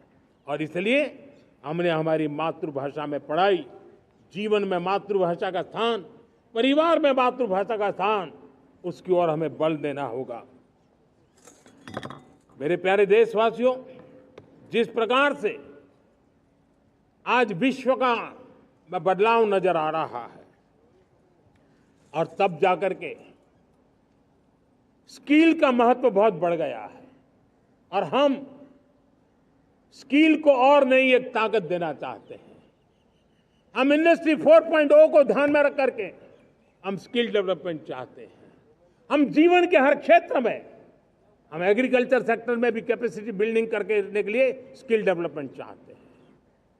हम तो हमारा सफाई का क्षेत्र हो उसमें भी एक नए स्किल डेवलपमेंट की ओर बल देना चाहते हैं। और हम स्किल इंडिया प्रोग्राम को बहुत व्यापक रूप से इस बार लेकर के आए हैं। बजट में भी इसका बहुत बड़ा, इस बजट में इंटर्नशिप को भी हमने बल दिया है ताकि हमारे नौजवानों को एक एक्सपीरियंस मिले, उनकी कैपेसिटी बिल्डिंग हो और बाजार में उनका ताकत दिखाई दे। उस प्रकार से मैं स्किल युवाओं को तैयार करना चाहता हूं। और इसलिए कई बार, और दोस्तों, आज विश्व की परिस्थिति को देखते हुए मैं साफ साफ देख रहा हूं कि भारत का स्किल्ड मैन पावर जो है, हमारा स्किलफुल जो नौजवान है, वो ग्लोबल जॉब मार्केट में अपनी दमक बनाए। हम उस सपने को लेकर के आगे चल रहे हैं। साथियों, विश्व जिस तेजी से बदल रहा है, जीवन के हर क्षेत्र में साइंस और टेक्नोलॉजी का महत्व बढ़ता चला जाने वाला है। हमें साइंस को बहुत बढ़ देने की आवश्यकता है। और मैंने देखा चंद्रयान की सफलता के बाद हमारे स्कूल कॉलेज के अंदर साइंस और टेक्नोलॉजी के प्रति एक नई रुचि का वातावरण बना है, नई दिलचस्पी बढ़ी है। तब हमारे शिक्षा संस्थानों ने ये जो मनोभाव बना है उसको नर्चर करने के लिए आगे आना होगा। भारत सरकार ने भी रिसर्च के लिए सपोर्ट बढ़ा दिया है। हमने ज़्यादा से ज़्यादा चेयर स्थापित किए हैं। हमने नेशनल रिसर्च फाउंडेशन बना करके हमने उसको एक कानूनी परिवेश में ला करके स्थायी रूप से एक व्यवस्था विकसित की है ताकि रिसर्च को लेकर के निरंतर बल मिले और ये रिसर्च फाउंडेशन उस काम को करे। मेरे बड़े गर्व की बात है कि बजट में हमने 1,00,000 करोड़ रुपया रिसर्च और इनोवेशन के लिए हमने देने का निर्णय किया है ताकि हमारे देश के नौजवान के पास जो आइडियाज है उस आइडियाज को हम जमीन पर उतार पाएं। साथियों, आज भी हमारे देश में मेडिकल एजुकेशन के लिए हमारे बच्चे बाहर जा रहे हैं। वैसा कहा मैंने, वो ज्यादातर मध्यम वर्गीय परिवार के हैं, उनके लाखों करोड़ों रुपए खर्च हो जाते हैं। और तब जाकर के हमने पिछले 10 साल में मेडिकल सीटों को करीब करीब 1,00,000 कर दिया। आज मैं करीब करीब 25,000 युवा हर साल विदेश में मेडिकल एजुकेशन के लिए जाते हैं। और ऐसे ऐसे देश में जाना पड़ रहा है, कभी कभी तो मैं सुनता हूं तो हैरान हो जाता हूं। और इसलिए हमने तय किया है कि अगले 5 साल में मेडिकल लाइन में 75,000 नई सीटें बनाई जाएगी। मेरे प्यारे देशवासियों, विकसित भारत 2047 वो स्वस्थ भारत भी होना चाहिए। और जब स्वस्थ भारत हो तो आज जो बच्चे हैं उनके पोषण पर आज से ही ध्यान देने की जरूरत है। और इसलिए हमने विकसित भारत की जो पहली पीढ़ी है उनकी तरफ विशेष ध्यान दे करके हमने पोषण का एक अभियान चला है। हमने राष्ट्रीय पोषण मिशन शुरू किया है। पोषण को हमने प्राथमिकता दी है। मेरे प्यारे देशवासियों, हमारी कृषि व्यवस्था को ट्रांसफॉर्म करना बहुत जरूरी है, समय की मांग है। हम सदियों से जिस परंपरा में दबे हुए हैं, जकड़े हुए हैं, उससे मुक्ति पानी होगी। और हमारे किसानों को उसके लिए हम मदद भी दे रहे हैं। हम उसको ट्रांसफॉर्म करने की दिशा में लगातार काम करते आए हैं। आज आसान ऋण दे रहे हैं किसानों को, टेक्नोलॉजी की मदद दे रहे हैं। किसान जो पैदावार करता है उसको वैल्यू एडिशन के लिए हम काम कर रहे हैं। उसके लिए मार्केटिंग के लिए पूरा प्रबंध करते हैं ताकि उसको एंड टू एंड हर जगह पे हैंड होल्डिंग की व्यवस्था हो। उस दिशा में हम काम कर रहे हैं। आज जब धरती माता के प्रति सारा विश्व चिंतित है, जिस प्रकार से उर्वरक के कारण हमारी धरती माता की शहद दिनों दिन बिगड़ता जा रही है। हमारी धरती माता की उत्पादकता क्षमता खत्म होती चली जा रही है, कम होती चली जा रही है। और उस समय मैं मेरे देश के लाखों किसानों का आभार व्यक्त करना चाहता हूं, जिन्होंने प्राकृतिक खेती का रास्ता चुना है और हमारी धरती माता की सेवा करने का भी उन्होंने बीड़ा उठाया है। और इस बार बजट में भी हमने प्राकृतिक खेती को बल देने के लिए बहुत बड़ी योजनाओं के साथ बहुत बड़ा बजट में प्रावधान किया है। मेरे प्यारे देशवासियों, आज दुनिया की स्थिति में देखता हूं, पूरा विश्व होलिस्टिक हेल्थ केयर की तरफ मुड़ रहा है और तब उनको ऑर्गेनिक फूड ये उनकी प्रथम पसंद बनी है। आज विश्व के लिए ऑर्गेनिक फूड का अगर कोई फूड बास्केट बन सकता है तो मेरे देश का किसान बना सकता है, मेरा देश बन सकता है। और इसलिए हम आने वाले दिनों में उस सपने को लेकर के आगे चलना चाहते हैं, ताकि ऑर्गेनिक फूड की जो विश्व की मांग है, उस ऑर्गेनिक फूड का बास्केट हमारा देश कैसे बने, किसानों का जीवन आसान बने, गांव में टॉप क्लास इंटरनेट कनेक्टिविटी मिले, किसानों को स्वास्थ्य सुविधाएं मिले, किसान के बच्चों को पढ़ने के लिए स्मार्ट स्कूल अवेलेबल हो, किसान के बच्चों को रोजगार उपलब्ध हो। छोटी छोटे खेती के टुकड़ों पर पूरा परिवार आज जीना बड़ा मुश्किल हो रहा है, तब उनके नौजवानों के लिए वो स्किल मिले ताकि उनके नए रोजगार मिले, नए आय के साधन बने। इसका एक कॉम्प्रिहेंसिव प्रयास हम कर रहे हैं। बीते वर्षों में वुमेन लेड डेवलपमेंट मॉडल पर हमने काम किया है। इनोवेशन हो, एम्प्लॉयमेंट हो, एंटरप्रेन्योरशिप हो, हर सेक्टर में महिलाओं के कदम बढ़ते जा रहे हैं। महिलाएं सिर्फ भागीदारी बढ़ा रही है ऐसा नहीं, महिलाएं नेतृत्व दे रही है। आज अनेक क्षेत्रों में, आज हमारे रक्षा क्षेत्र में देखिए, हमारा एयरफोर्स हो, हमारी आर्मी हो, हमारी नेवी हो, हमारा स्पेस सेक्टर हो, आज हमारी महिलाओं का हम दमखम देख रहे हैं देश के लिए। लेकिन दूसरी तरफ कुछ चिंता की बातें भी आती हैं और मैं आज लाल किले से फिर बार एक अपनी पीड़ा व्यक्त करना चाहता हूं। एक समाज के नाते हमें गंभीरता से सोचना होगा कि हमारी माताओं, बहनों, बेटियों के प्रति जो अत्याचार हो रहे हैं, उसके प्रति देश का आक्रोश है, जन सामान्य का आक्रोश है।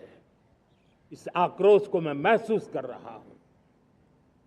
इसको देश को, समाज को, हमारी राज्य सरकारों को गंभीरता से लेना होगा।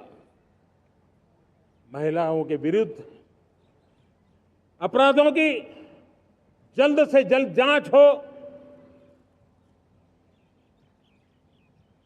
राक्षसी कृत्य करने वालों को जल्द से जल्द कड़ी सजा हो, वो समाज में विश्वास पैदा करने के लिए जरूरी है। मैं ये भी बताना चाहूंगा कि जब बलात्कार की या महिलाओं पर अत्याचार की घटनाएं घटती हैं तो उसकी बहुत चर्चा होती है, बहुत प्रचार होता है, मीडिया में छाया रहता है। लेकिन जब ऐसे राक्षसी मनोवृत्ति व्यक्ति को सजा होती है तो वो खबरों में कहीं नजर नहीं आती है, कोने में कहीं पड़ा रहता है। अब समय की मांग है कि जिनको सजा होती है उसकी व्यापक चर्चा हो, ताकि ऐसा पाप करने वालों को भी डर पैदा हो कि ये पाप करने की हालत ये होती है कि फांसी पर लटकना पड़ता है।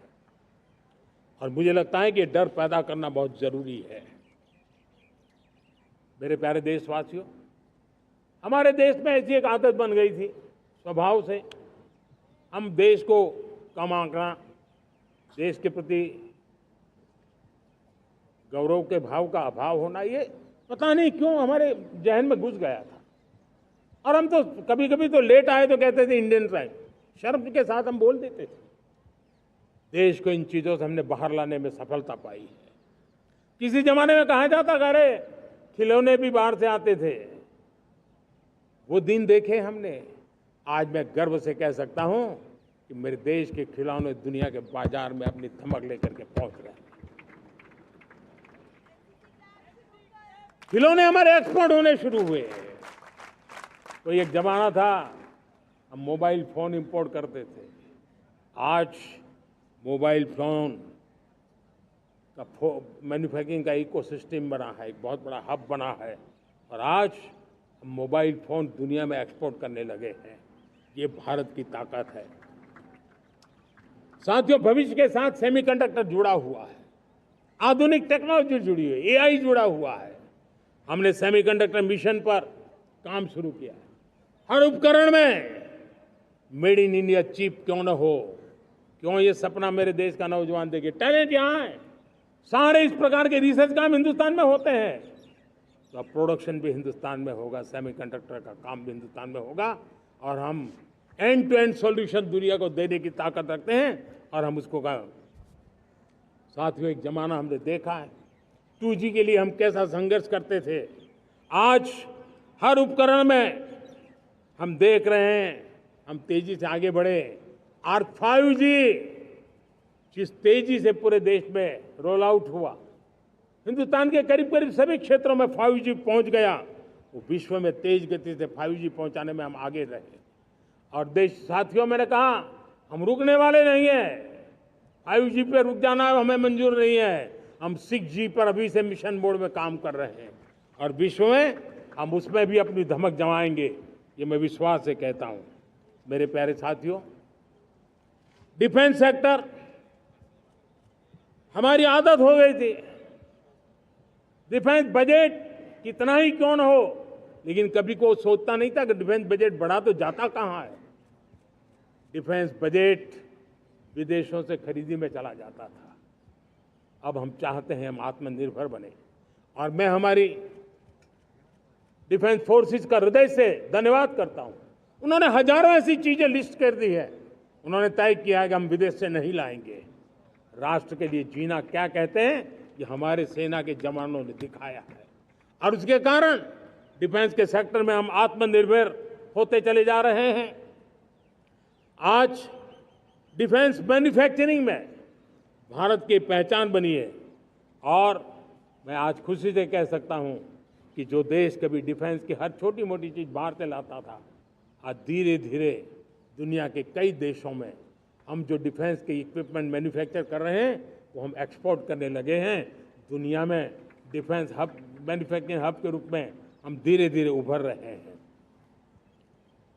हम मैन्युफैक्चरिंग क्षेत्र को बढ़ावा देना चाहते हैं, क्योंकि रोजगार के लिए सर्वाधिक आवश्यक है। आज PLI स्कीम को बहुत बड़ी सफलता मिली है। FDI रिफॉर्म्स, उसने भी हमें बहुत बड़ी ताकत दी है। MSMEs को बहुत बड़ा बल मिला है, नई व्यवस्थाएं विकसित हुई है, और उसके कारण हमारा मैन्युफैक्चरिंग सेक्टर, हम दुनिया का एक मैन्युफैक्चरिंग हब बने। जिस देश के पास इतनी नौजवान शक्ति हो, जिस देश के अंदर ये सामर्थ्य हो, हम मैन्युफैक्चरिंग की दुनिया में भी इंडस्ट्री 4.0 में हम बहुत बड़ी ताकत के साथ आगे जाना चाहते हैं, और इसके लिए आवश्यक स्किल डेवलपमेंट, उस पर भी हमने बल दिया है। और स्किल डेवलपमेंट में भी हमने नए मॉडल तय किए हैं।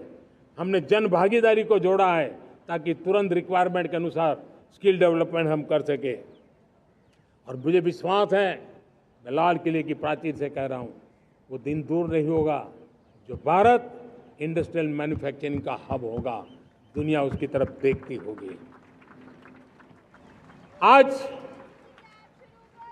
विश्व की बहुत बड़ी कंपनियां भारत में निवेश करना चाहती हैं।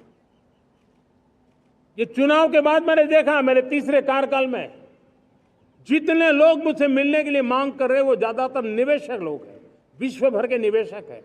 वो आना चाहते हैं, भारत में निवेश करना चाहते हैं। ये एक बहुत बड़ा गोल्डन अपॉर्चुनिटी है। मैं राज्य सरकारों से आग्रह करता हूं कि आप निवेशकों को आकर्षित करने के लिए स्पष्ट नीति निर्धारित कीजिए, गुड गवर्नेंस का आश्वासन दीजिए, लॉ एंड ऑर्डर सिचुएशन के लिए उनको भरोसा दीजिए। हर राज्य एक तंदुरुस्त स्पर्धा में आगे आए। राज्य के बीच निवेशकों को खींचने के लिए स्पर्धा होनी चाहिए, निवेशकों को लिए, ताकि उनके राज्य में निवेशक आएंगे, उनके राज्य के नौजवानों को स्थानीय रूप से अवसर मिलेगा, रोजगार का अवसर मिलेगा। नीतियों में परिवर्तन लाना चाहिए। तो ग्लोबल रिक्वायरमेंट के अनुसार नीतियों को राज्यों ने परिवर्तित करना चाहिए। लैंड की आवश्यकता है तो राज्यों ने लैंड बैंक बनानी चाहिए। गुड गवर्नेंस सिंगल पॉइंट पर काम करने के लिए राज्य जितने प्रोएक्टिव होंगे, जितने ज्यादा प्रयास करेंगे, जो निवेशक आ रहे हैं वो कभी भी वापस नहीं जाएंगे। सिर्फ भारत सरकार से काम ये होता नहीं है, राज्य सरकारों की बहुत बड़ी आवश्यकता होती है, क्योंकि जो भी प्रोजेक्ट लगने वाला है उस राज्य में लगने वाला है, उसको हर राज्य के साथ रोजमर्रा का काम पड़ता है। और इसलिए मैं राज्यों से आग्रह करूंगा कि जब विश्व पूरा भारत की तरफ आकर्षित हो रहा है, विश्व पूरा भारत में निवेश करने के लिए प्रतिबद्ध हो रहा है, तब ये हमारा दायित्व बनता है कि हमारी पुरानी आदतें छोड़ करके स्पष्ट नीति के साथ हम आगे आए। देखिए आपको परिणाम अपने राज्य में दिखाई देगा और आपका राज्य भी चमक उठेगा, ये मैं आपको विश्वास देता हूं। साथियों, भारत अपनी बेस्ट क्वालिटी के लिए पहचानी जाए, ये बहुत जरूरी है। अब विश्व के लिए हमें डिजाइन ऑफ इंडिया का क्षेत्र, डिजाइन इन इंडिया, इस पर हमने बल देना है। हमें कोशिश करनी है अब इंडियन स्टैंडर्ड इंटरनेशनल स्टैंडर्ड बनने चाहिए। इंडियन स्टैंडर्ड इंटरनेशनल स्टैंडर्ड बनेंगे तब हमारी हर चीज को सहजता से मोहर लग जाएगी और ये हमारे प्रोडक्शन की क्वालिटी पर निर्भर करेगा, हमारी सेवा की क्वालिटी पर निर्भर करेगा, हमारे अप्रोच की क्वालिटी पर निर्भर करेगा। और इसलिए हमें क्वालिटी पर बल देकर के आगे बढ़ना है। हमारे पास टैलेंट है, डिजाइन के क्षेत्र में हम दुनिया को बहुत कुछ नया दे सकते हैं। डिजाइन इन इंडिया, इस आह्वान को लेकर के हमें अब आगे चलना है। Design in India and design for the world, इस सपने को लेकर के चलना है। मैं देख रहा हूं गेमिंग की दुनिया का बहुत बड़ा मार्केट खड़ा हुआ है, लेकिन आज भी गेमिंग की दुनिया पर प्रभाव, खास करके उन खेलों को बनाने वाले लोग, प्रोडक्ट करने वाले लोग, विदेशी कमाई होती। भारत के पास बहुत बड़ी विरासत है, हम गेमिंग की दुनिया में बहुत नई टैलेंट को लेकर के आ सकते हैं। विश्व के हर बच्चे को हमारे देश के बनी हुई गेमिंग की ओर आकर्षित कर सकते हैं। मैं चाहता हूं कि भारत के बच्चे, भारत के नौजवान, भारत के आईटी प्रोफेशनल्स, भारत के एआई के प्रोफेशनल्स, वे गेमिंग की दुनिया को लीड करें। खेलने में नहीं, गेमिंग की दुनिया में हमारे प्रोडक्ट पूरे विश्व में पहुंचने चाहिए और पूरी दुनिया में हमारे एनिमेटर्स काम कर सकते हैं। एनिमेशन की दुनिया में हम अपनी दाग जमा सकते हैं, हम उस दिशा में काम करें। मेरे प्यारे देशवासियों, आज विश्व के अंदर ग्लोबल वार्मिंग, क्लाइमेट चेंज हर क्षेत्र में चिंता और चर्चा का विषय रहता है। भारत ने उस दिशा में काफी कदम उठाए हैं। हम विश्व को आश्वस्त करते रहे हैं और शब्दों से नहीं, अपने कार्यों से, प्राप्त परिणामों से हमने विश्व को आश्वस्त भी किया है और विश्व को आश्चर्यचकित भी किया है। हम ही हैं जिन्होंने सिंगल यूज प्लास्टिक पर प्रतिबंध लगाया है। हमने रिन्यूएबल एनर्जी पर विस्तार किया है। हमने रिन्यूएबल एनर्जी को एक नई ताकत दी है। आने वाले कुछ वर्षों में हम नेट जीरो फ्यूचर की ओर आगे बढ़ रहे हैं। मुझे याद है पेरिस अकॉर्ड में जिन देशों ने अपने लक्ष्य निर्धारित किए थे, आज मैं लाल किले की प्राचीर से मेरे देशवासियों की ताकत दुनिया को बताना चाहता हूं। G20 देश के समूह जो नहीं कर पाए, वो मेरे देश के नागरिकों ने करके दिखाया है, मेरे देशवासियों ने करके दिखाया है, हिंदुस्तान ने करके दिखाया है। पेरिस अकॉर्ड के अंदर जो टारगेट हमने तय किए थे, उन टारगेट को समय से पहले पूरा करने वाला G20 देशों के समूह में अगर कोई है तो एकमात्र मेरा हिंदुस्तान है, एकमात्र मेरा भारत है। और इसलिए गर्व होता है साथियों। रिन्यूएबल एनर्जी के टारगेट हमने पूरे, हम 2030 तक रिन्यूएबल एनर्जी को 500 गीगावाट तक ले जाने के लिए मकसद से काम कर। आप कल्पना कर सकते हैं कि कितना बड़ा लक्ष्य है। दुनिया के लोग सिर्फ 500 गीगावाट शब्द सुनते हैं ना, तो मेरी तरफ ऐसे ऐसे देखते हैं। लेकिन आज मैं विश्वास से कह रहा हूं देशवासियों को कि इस लक्ष्य को भी हम पूरा करके रहेंगे, और ये मानव जाति की भी सेवा करेगा, हमारे भविष्य की भी सेवा करेगा, हमारे बच्चों के उज्जवल भविष्य की गारंटी बनेगा। हमने 2030 तक हमारी रेलवे को नेट जीरो एमिशन का लक्ष्य लेकर के हम चल रहे हैं। साथियों, पीएम सूर्य घर मुफ्त बिजली योजना उसको एक नई ताकत देने वाली है, और ये बदलाव का फल मेरे देश के सामान्य परिवार को मिला, विशेष करके मेरे मध्यम वर्ग को मिलेगा जब उसका बिजली का बिल मुफ्त हो जाएगा। इलेक्ट्रिक व्हीकल उसकी मांग बढ़ती जा रही है। जब पीएम सूर्य घर योजना से वो बिजली उत्पादन करता है सूर्य से, तो उसका व्हीकल का प्रवास का खर्चा भी वो कम कर सकता है। साथियों, हम ग्रीन हाइड्रोजन मिशन लेकर के एक ग्लोबल हब बनना चाहते हैं। बहुत तेजी से नीतियां बनाई गई हैं, बहुत तेजी से उसका इम्प्लीमेंटेशन का काम हो रहा है, और भारत ग्रीन हाइड्रोजन एक न्यू एनर्जी की दिशा में हम जाना चाहते हैं। और ये सारे जो प्रयास चल रहे हैं, क्लाइमेट की चिंता तो है ही है, ग्लोबल वार्मिंग की चिंता है, लेकिन इसके अंदर ग्रीन जॉब्स की बहुत बड़ी संभावना है, और इसलिए आने वाले कालखंड में ग्रीन जॉब्स का महत्व बढ़ता है। तो उसको सबसे पहले कैप्चर करने के लिए, मेरे देश के नौजवानों को अवसर देने के लिए, और ग्रीन जॉब्स के लिए एक बहुत बड़ा क्षेत्र को बढ़ावा दे रहे हैं। मेरे प्यारे देशवासियों, आज हमारे साथ इस तिरंगे झंडे के नीचे वो नौजवान बैठे हैं जिन्होंने ओलंपिक की दुनिया में भारत का परचम लहराया।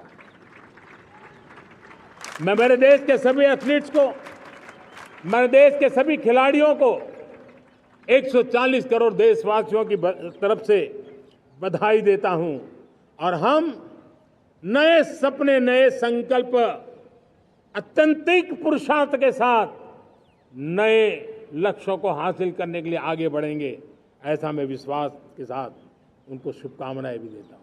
आने वाले कुछ दिनों में भारत के एक बहुत बड़ा दस्ता पैरालंपिक के लिए पेरिस जाने के लिए रवाना होगा।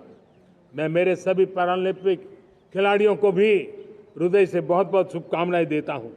साथियों, भारत ने G20 को ऑर्गेनाइज किया, हिंदुस्तान के अनेक शहरों में ऑर्गेनाइज किया, 200 से ज्यादा इवेंट किए। पूरे विश्व में G20 का इतना बड़ा व्याप, इतना बड़ा कार्यक्रम कभी नहीं हुआ, इस बार हुआ। इसने एक बात सिद्ध कर दी है कि भारत में बड़े से बड़े कार्यक्रम ऑर्गेनाइज करने की ताकत है। भारत को किसी कोई भी हॉस्पिटैलिटी का सामर्थ्य भारत में सबसे ज्यादा है। अगर ये सिद्ध हो चुका है तो साथियों, हिंदुस्तान का सपना है कि 2036 में जो ओलंपिक होगा वो मेरे हिंदुस्तान की धरती पर हो। इसके लिए हम तैयारी कर रहे हैं, उसके लिए हम आगे बढ़ेंगे। साथियों, समाज के आखिरी तबके के जो लोग हैं, ये हमारा सामाजिक दायित्व है। अगर कोई पीछे रह जाते हैं तो हमारी आगे बढ़ने की गति कम कर देता है, और इसलिए हम आगे बढ़ना चाहते हैं तो भी सफलता तब मिलती है पीछे वाले को भी साथ साथ आगे ले आए। और इसलिए हम सबका दायित्व बनता है कि हमारे समाज में आज भी जो क्षेत्र पीछे रह गए हैं, जो समाज पीछे रह गए हैं, जो लोग पीछे रह गए हो, हमारे छोटे छोटे किसान हो, हमारे जंगलों में रहने वाले मेरे आदिवासी भाई बहन हो, हमारी माताएं बहनें हो, हमारे मजदूर हो, हमारे श्रमिक साथी हो, हमारे कामगार लोग हो, इन सबको हमें बराबरी में लाने के लिए, हमारे बराबर लाने के लिए भरपूर प्रयास करना है। लेकिन अब गति पकड़ गई है, अब लंबे दिन तक हमें वो करना नहीं पड़ेगा, बहुत जल्द वो हमारे पास पहुंच जाएंगे, हमारी बराबरी में आ जाएंगे, हमारी ताकत बहुत बढ़ जाएगी, और बड़ी संवेदना के साथ हमें इस काम को करना है। और इसके लिए एक बहुत बड़ा अवसर आ रहा है। मैं मानता हूं संवेदनशीलता की दृष्टि से इससे बड़ा अवसर क्या हो सकता है। हमें पता है 1857 के स्वतंत्रता संग्राम के पहले भी अंग्रेजों के नाक को दम करने वाला हमारा देश का एक आदिवासी युवक था। 20-22 साल की उम्र में उसने अंग्रेजों के नाक को दम ला दिया था, जिसको आज भगवान बिरसा मुंडा के रूप में लोग पूजा करते हैं। भगवान बिरसा मुंडा की 150वीं जयंती आ रही है। ये हम सबके लिए प्रेरणा का कारण बने। समाज के प्रति छोटा व्यक्ति भी देश के लिए कैसी जज्बात रखता है, उससे बड़ी प्रेरणा भगवान बिरसा मुंडा से अधिक कौन हो सकता है।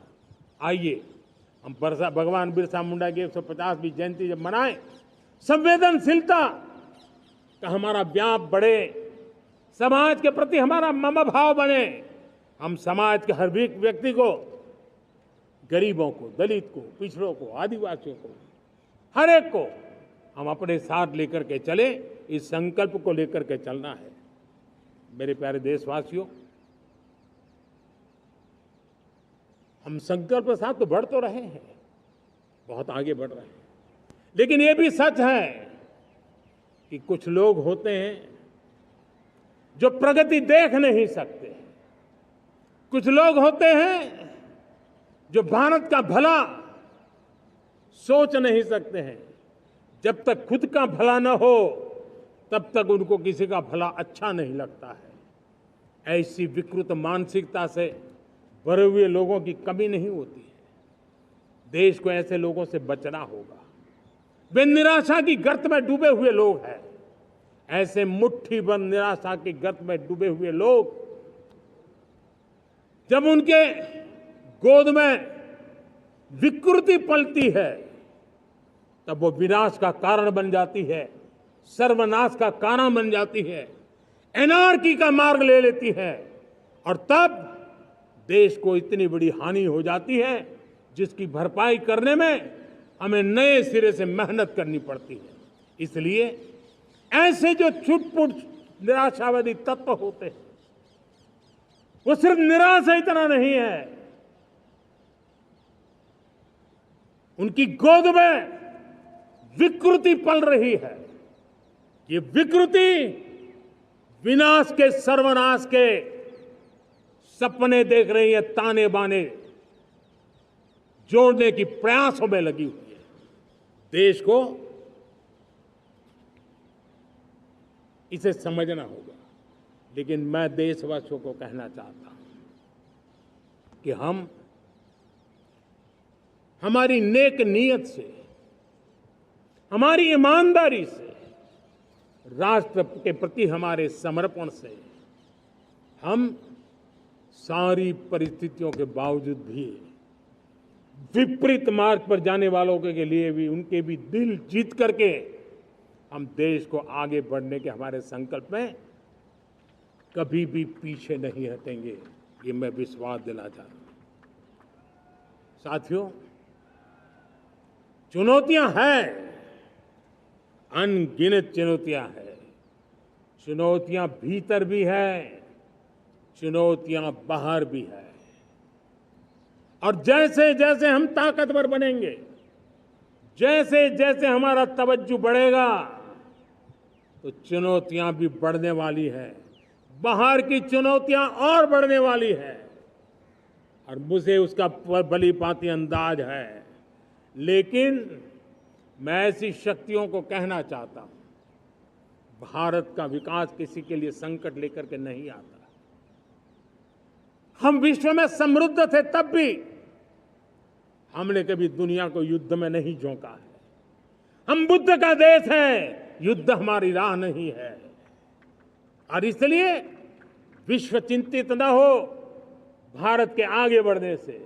मैं विश्व समुदाय को विश्वास दिलाता हूं कि आप भारत के संस्कारों को समझिए, भारत के हजारों साल के इतिहास को समझिए। आप हमें संकट मत मानिए, आप उन तरकीबों से न जुड़िए जिसके कारण पूरी मानव जात का कल्याण करने का सामर्थ्य जिस भूमि में है, उस भूमि को ज्यादा मेहनत करनी पड़े। लेकिन फिर भी मैं देशवासियों को कहना चाहता हूं, चुनौतियां कितनी ही क्यों ना हो, चुनौती को चुनौती देना ये हिंदुस्तान की फितरत में है। न हम डिगेंगे, न हम थकेंगे, न हम रुकेंगे, न हम झुकेंगे। हम संकल्पों की पूर्ति के लिए 140 करोड़ देशवासियों का भाग्य बदलने के लिए, भाग्य सुनिश्चित करने के लिए, राष्ट्र के सपनों को साकार करने के लिए हम कोई कोर कसर नहीं छोड़ेंगे। हर बदनीयत वालों को हम हमारी नेक नीयत से जीतेंगे, ये मैं विश्वास देता हूं। मेरे प्यारे देशवासियों, समाज की मनोरचना में भी बदलाव कभी कभी बहुत बड़ी चुनौती का कारण बन जाता है। हमारा हर देशवासी भ्रष्टाचार की दिमक से परेशान रहा है। हर स्तर के भ्रष्टाचार ने सामान्य मानवीय का व्यवस्थाओं के प्रति विश्वास तोड़ दिया है। उसको अपनी योग्यता, क्षमता का प्रति अन्याय की जो गुस्सा होता है, वो राष्ट्र की प्रगति में नुकसान करता है। और इसलिए हमने व्यापक रूप से भ्रष्टाचार के खिलाफ एक जंग छेड़ा है। मैं जानता हूं इसकी कीमत मुझे चुकानी पड़ती है, मेरी प्रतिष्ठा को चुकानी पड़ती है, लेकिन राष्ट्र से बड़ी मेरी प्रतिष्ठा नहीं हो सकती है।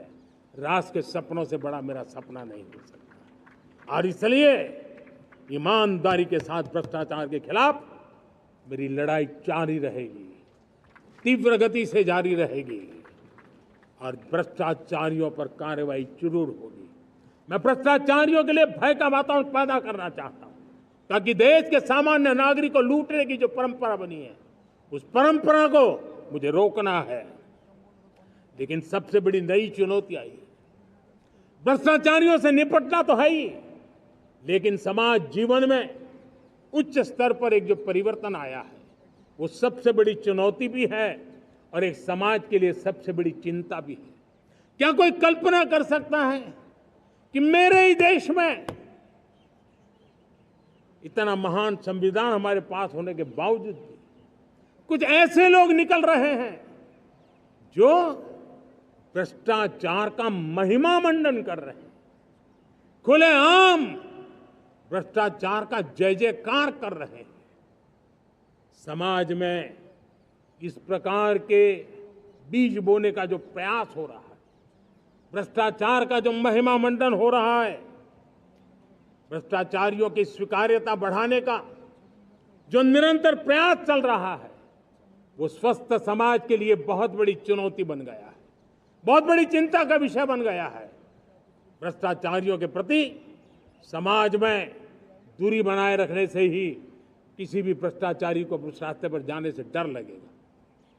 अगर उसका महिमा मंडन होगा तो जो आज भ्रष्टाचार नहीं करता है, उसको भी लगता है कि ये तो समाज में प्रतिष्ठा का रंग बन जाता है, उस रास्ते में जाने में बुरा नहीं है। मेरे प्यारे देशवासियों, बांग्लादेश में जो कुछ भी हुआ है, उसको लेकर पड़ोसी देश के नाते चिंता होना, मैं इसको समझ सकता हूं। मैं आशा करता हूं कि वहां पर हालात जल्द ही सामान्य होंगे। खास करके 140 करोड़ देशवासियों की चिंता कि वहां हिंदू, वहां के अल्पसंख्यक, उस समुदाय की सुरक्षा सुनिश्चित हो। भारत हमेशा चाहता है कि हमारे पड़ोसी देश सुख और शांति के मार्ग पर चले। शांति के प्रति हमारा कमिटमेंट है, हमारे संस्कार है। हम आने वाले दिनों में बांग्लादेश की विकास यात्रा में हमेशा हमारा शुभचिंतन ही रहेगा, क्योंकि हम मानव जाति की भलाई सोचने वाले लोग हैं। मेरे प्यारे देशवासियों, हमारे संविधान को 75 वर्ष हो रहे हैं। भारत के संविधान के 75 वर्ष की यात्रा देश को एक बनाना, देश को श्रेष्ठ बनाने में बहुत बड़ी भूमिका रही है। भारत के लोकतंत्र को मजबूती देने में हमारे देश के संविधान की बहुत बड़ी भूमिका रही। हमारे देश के दलित, पीड़ित, शोषित, वंचित को सुरक्षा देने का बहुत बड़ा काम हमारे संविधान ने किया है।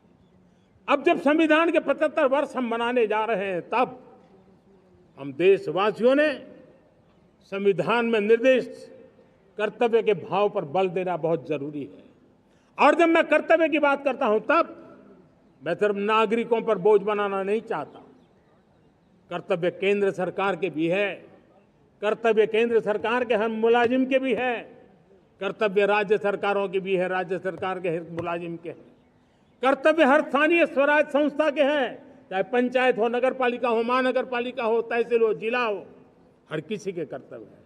लेकिन साथ साथ 140 करोड़ देशवासियों की कर्तव्य है। अगर हम सब मिल करके अपने कर्तव्यों का निर्वाह करेंगे तो हम अपने आप औरों के अधिकारों की रक्षा करने के लिए निमित्त बनेंगे। और जब कर्तव्य का पालन होता है, तब अधिकारों की रक्षा निहित होती है। उसके लिए कोई अलग से प्रयास करने की जरूरत नहीं पड़ जाती है। मैं चाहता हूं कि हमारे इस भाव को लेकर के हम चलेंगे, हमारा लोकतंत्र भी मजबूत होगा, हमारा सामर्थ्य और बढ़ेगा और हम एक नई शक्ति के साथ आगे बढ़ेंगे। मेरे प्यारे देशवासियों, हमारे देश में सुप्रीम कोर्ट ने बार बार यूनिफॉर्म सिविल कोड को लेकर जो चर्चा की है, अनेक बार आदेश दिए हैं, क्योंकि देश का एक बहुत बड़ा वर्ग मानता है और उसमें सच्चाई भी है कि जिस सिविल कोड को हम लेकर के जी रहे हैं, वो सिविल कोड सचमुच में तो एक प्रकार का कम्युनल सिविल कोड है, भेदभाव करने वाला सिविल कोड है। ऐसे सिविल कोड से जब संविधान के 75 वर्ष मना रहे हैं और संविधान की भावना भी जो हमें कहती है करने के लिए, देश की सुप्रीम कोर्ट भी हमें कहती है करने के लिए, और तब जो संविधान निर्माताओं का सपना था, उस सपने को पूरा करना हम सबका दायित्व है। और मैं मानता हूं इस गंभीर विषय पर देश में चर्चा हो, व्यापक चर्चा हो, हर कोई अपने विचारों को लेकर के आए और उन कानूनों को, जो कानून धर्म के आधार पर देश को बांटते हैं, जो ऊंच नीच का कारण बन जाते हैं, ऐसे कानूनों को आधुनिक समाज में कोई स्थान नहीं हो सकता है। और इसलिए मैं तो कहूंगा, अब समय की मांग है कि देश में एक सेकुलर सिविल कोड हो। हमने कम्युनल सिविल कोड में 75 साल बिताए हैं, अब हमें सेक्युलर सिविल कोड की तरफ जाना होगा और तब जाकर के देश में धर्म के आधार पर जो भेदभाव हो रहे हैं, सामान्य नागरिक को जो दूरी महसूस होती है, उससे हमें मुक्ति मिलेगी। मेरे प्यारे देशवासियों, जब मैं देश में एक चिंता हमेशा कहता हूं, परिवारवाद, जातिवाद भारत के लोकतंत्र को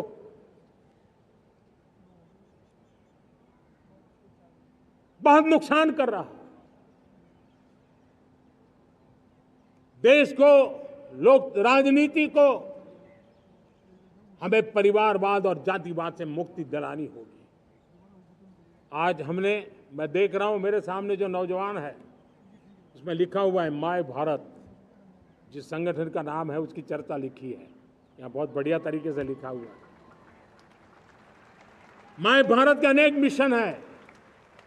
एक मिशन ये भी है कि हम जल्द से जल्द देश में राजनीतिक जीवन में जनप्रतिनिधि के रूप में 1 लाख ऐसे नौजवानों को आगे लाना चाहते हैं। शुरुआत में 1 लाख नौजवानों को आगे लाना चाहते हैं, जिनके परिवार में किसी का भी कोई राजनीतिक बैकग्राउंड ना हो, जिसके माता पिता, भाई बहन, चाचा, मामा, मामी कभी भी राजनीति में नहीं रहे, किसी भी पीढ़ी में नहीं रहे, ऐसे होनहार नौजवानों को फ्रेश ब्लड 1 लाख, चाहे वो पंचायत में आए, चाहे नगर पालिका में आए, चाहे जिला परिषदों में आए, चाहे विधानसभा में आए, लोकसभा में आए, 1 लाख नए नौजवान, कोई भी प्रकार का पूर्व का राजनीतिक इतिहास उनके परिवार का ना हो, ऐसे फ्रेश लोग राजनीति में आए ताकि जातिवाद से मुक्ति मिले, परिवारवाद से मुक्ति मिले, लोकतंत्र को समृद्धि मिले। और जरूरी नहीं है कि एक दल में जाए, उनको जो पसंद हो दल में जाए, वो दल में जाकर के वो जनप्रतिनिधि बन करके आगे आए।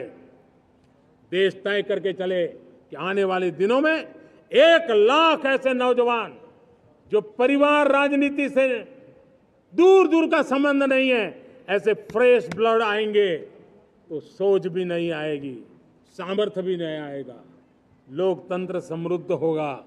और इसलिए हमें इस दिशा में आगे होना है। और मैं चाहूंगा कि देश ने बार बार चुनाव इस देश की प्रगति में रुकावट बन रहे हैं, गतिरोध पैदा कर रहे हैं। आज कोई भी योजना को चुनाव के साथ जोड़ देना आसान हो गया है, क्योंकि हर 3 महीने 6 महीने कहीं न कहीं चुनाव चल रहा है। कोई भी योजना जाहिर करोगे आप तो मीडिया में देखेंगे, चुनाव आया तो फलाना हो गया, चुनाव आया तो फलाना हो गया। हर काम को चुनाव के रंग से रंग दिया गया है। और इसलिए देश में व्यापक चर्चा हुई है, सभी राजनीतिक दलों ने अपने विचार रखे हैं। एक कमेटी ने बहुत बढ़िया अपना रिपोर्ट तैयार किया है। 1 नेशन 1 इलेक्शन के लिए देश को आगे आना होगा।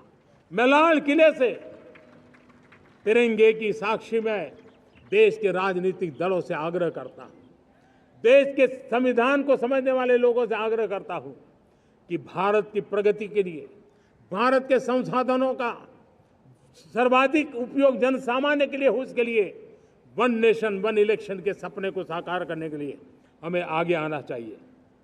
मेरे प्यारे देशवासियों, भारत का स्वर्णिम कालखंड है। 2047 विकसित भारत, ये हमारी प्रतीक्षा कर रहा है। बाधाएं, रुकावटें, चुनौतियां, उसको परास्त करके एक दृढ़ संकल्प के साथ ये देश चलने के लिए प्रतिबद्ध है। और साथियों, मैं साफ देख रहा हूं, मेरे विचारों में कोई झिझक नहीं है, मेरे सपनों के सामने कोई पर्दा नहीं है। मैं साफ साफ देख सकता हूं कि यह देश 140 करोड़ देशवासियों के परिश्रम से, हमारे पूर्वजों का खून हमारी रगों में है।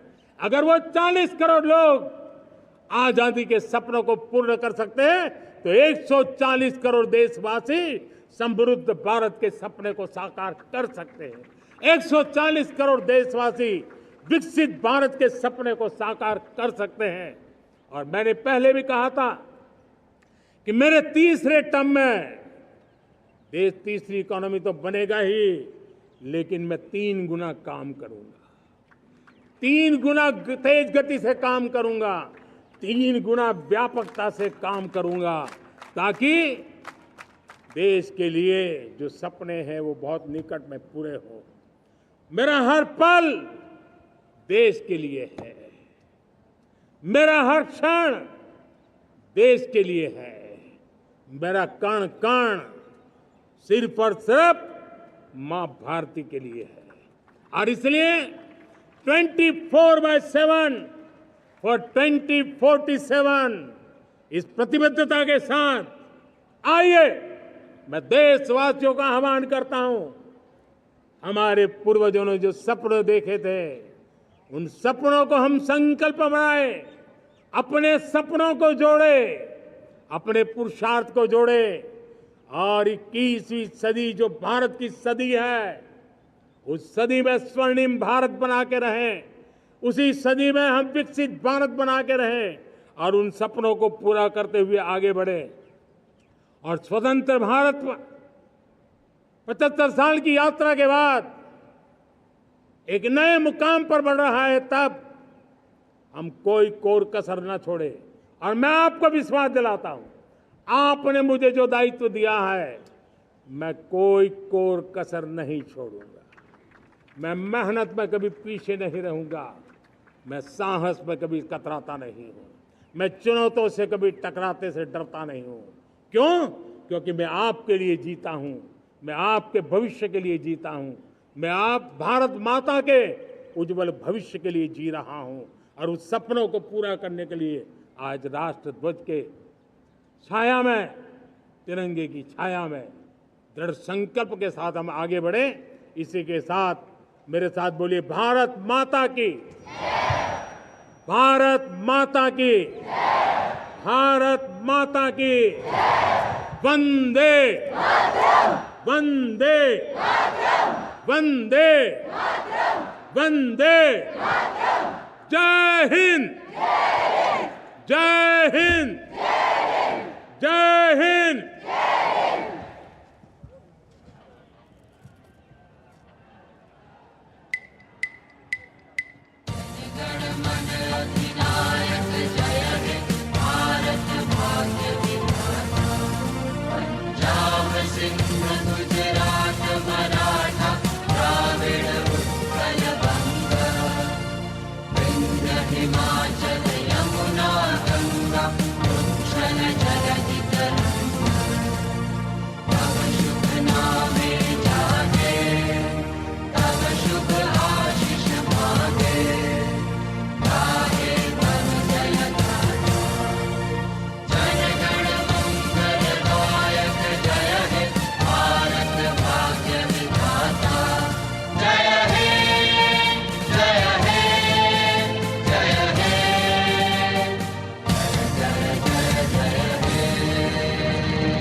From the ramparts of Red Fort in Delhi, Prime Minister Narendra Modi concluding his first address to the nation after entering his third term as the leader of the government in the country, outlining his hopes and aspirations for the people he leads.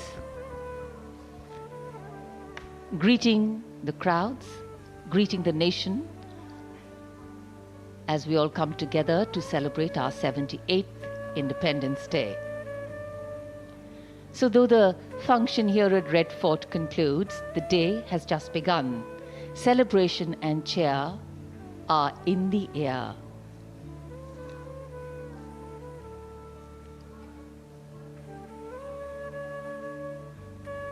It's a memorable and a proud moment for all these school children from the 3 wings of the National Cadet Corps and the NSS, and here the VIP enclosures, the Indian hockey team,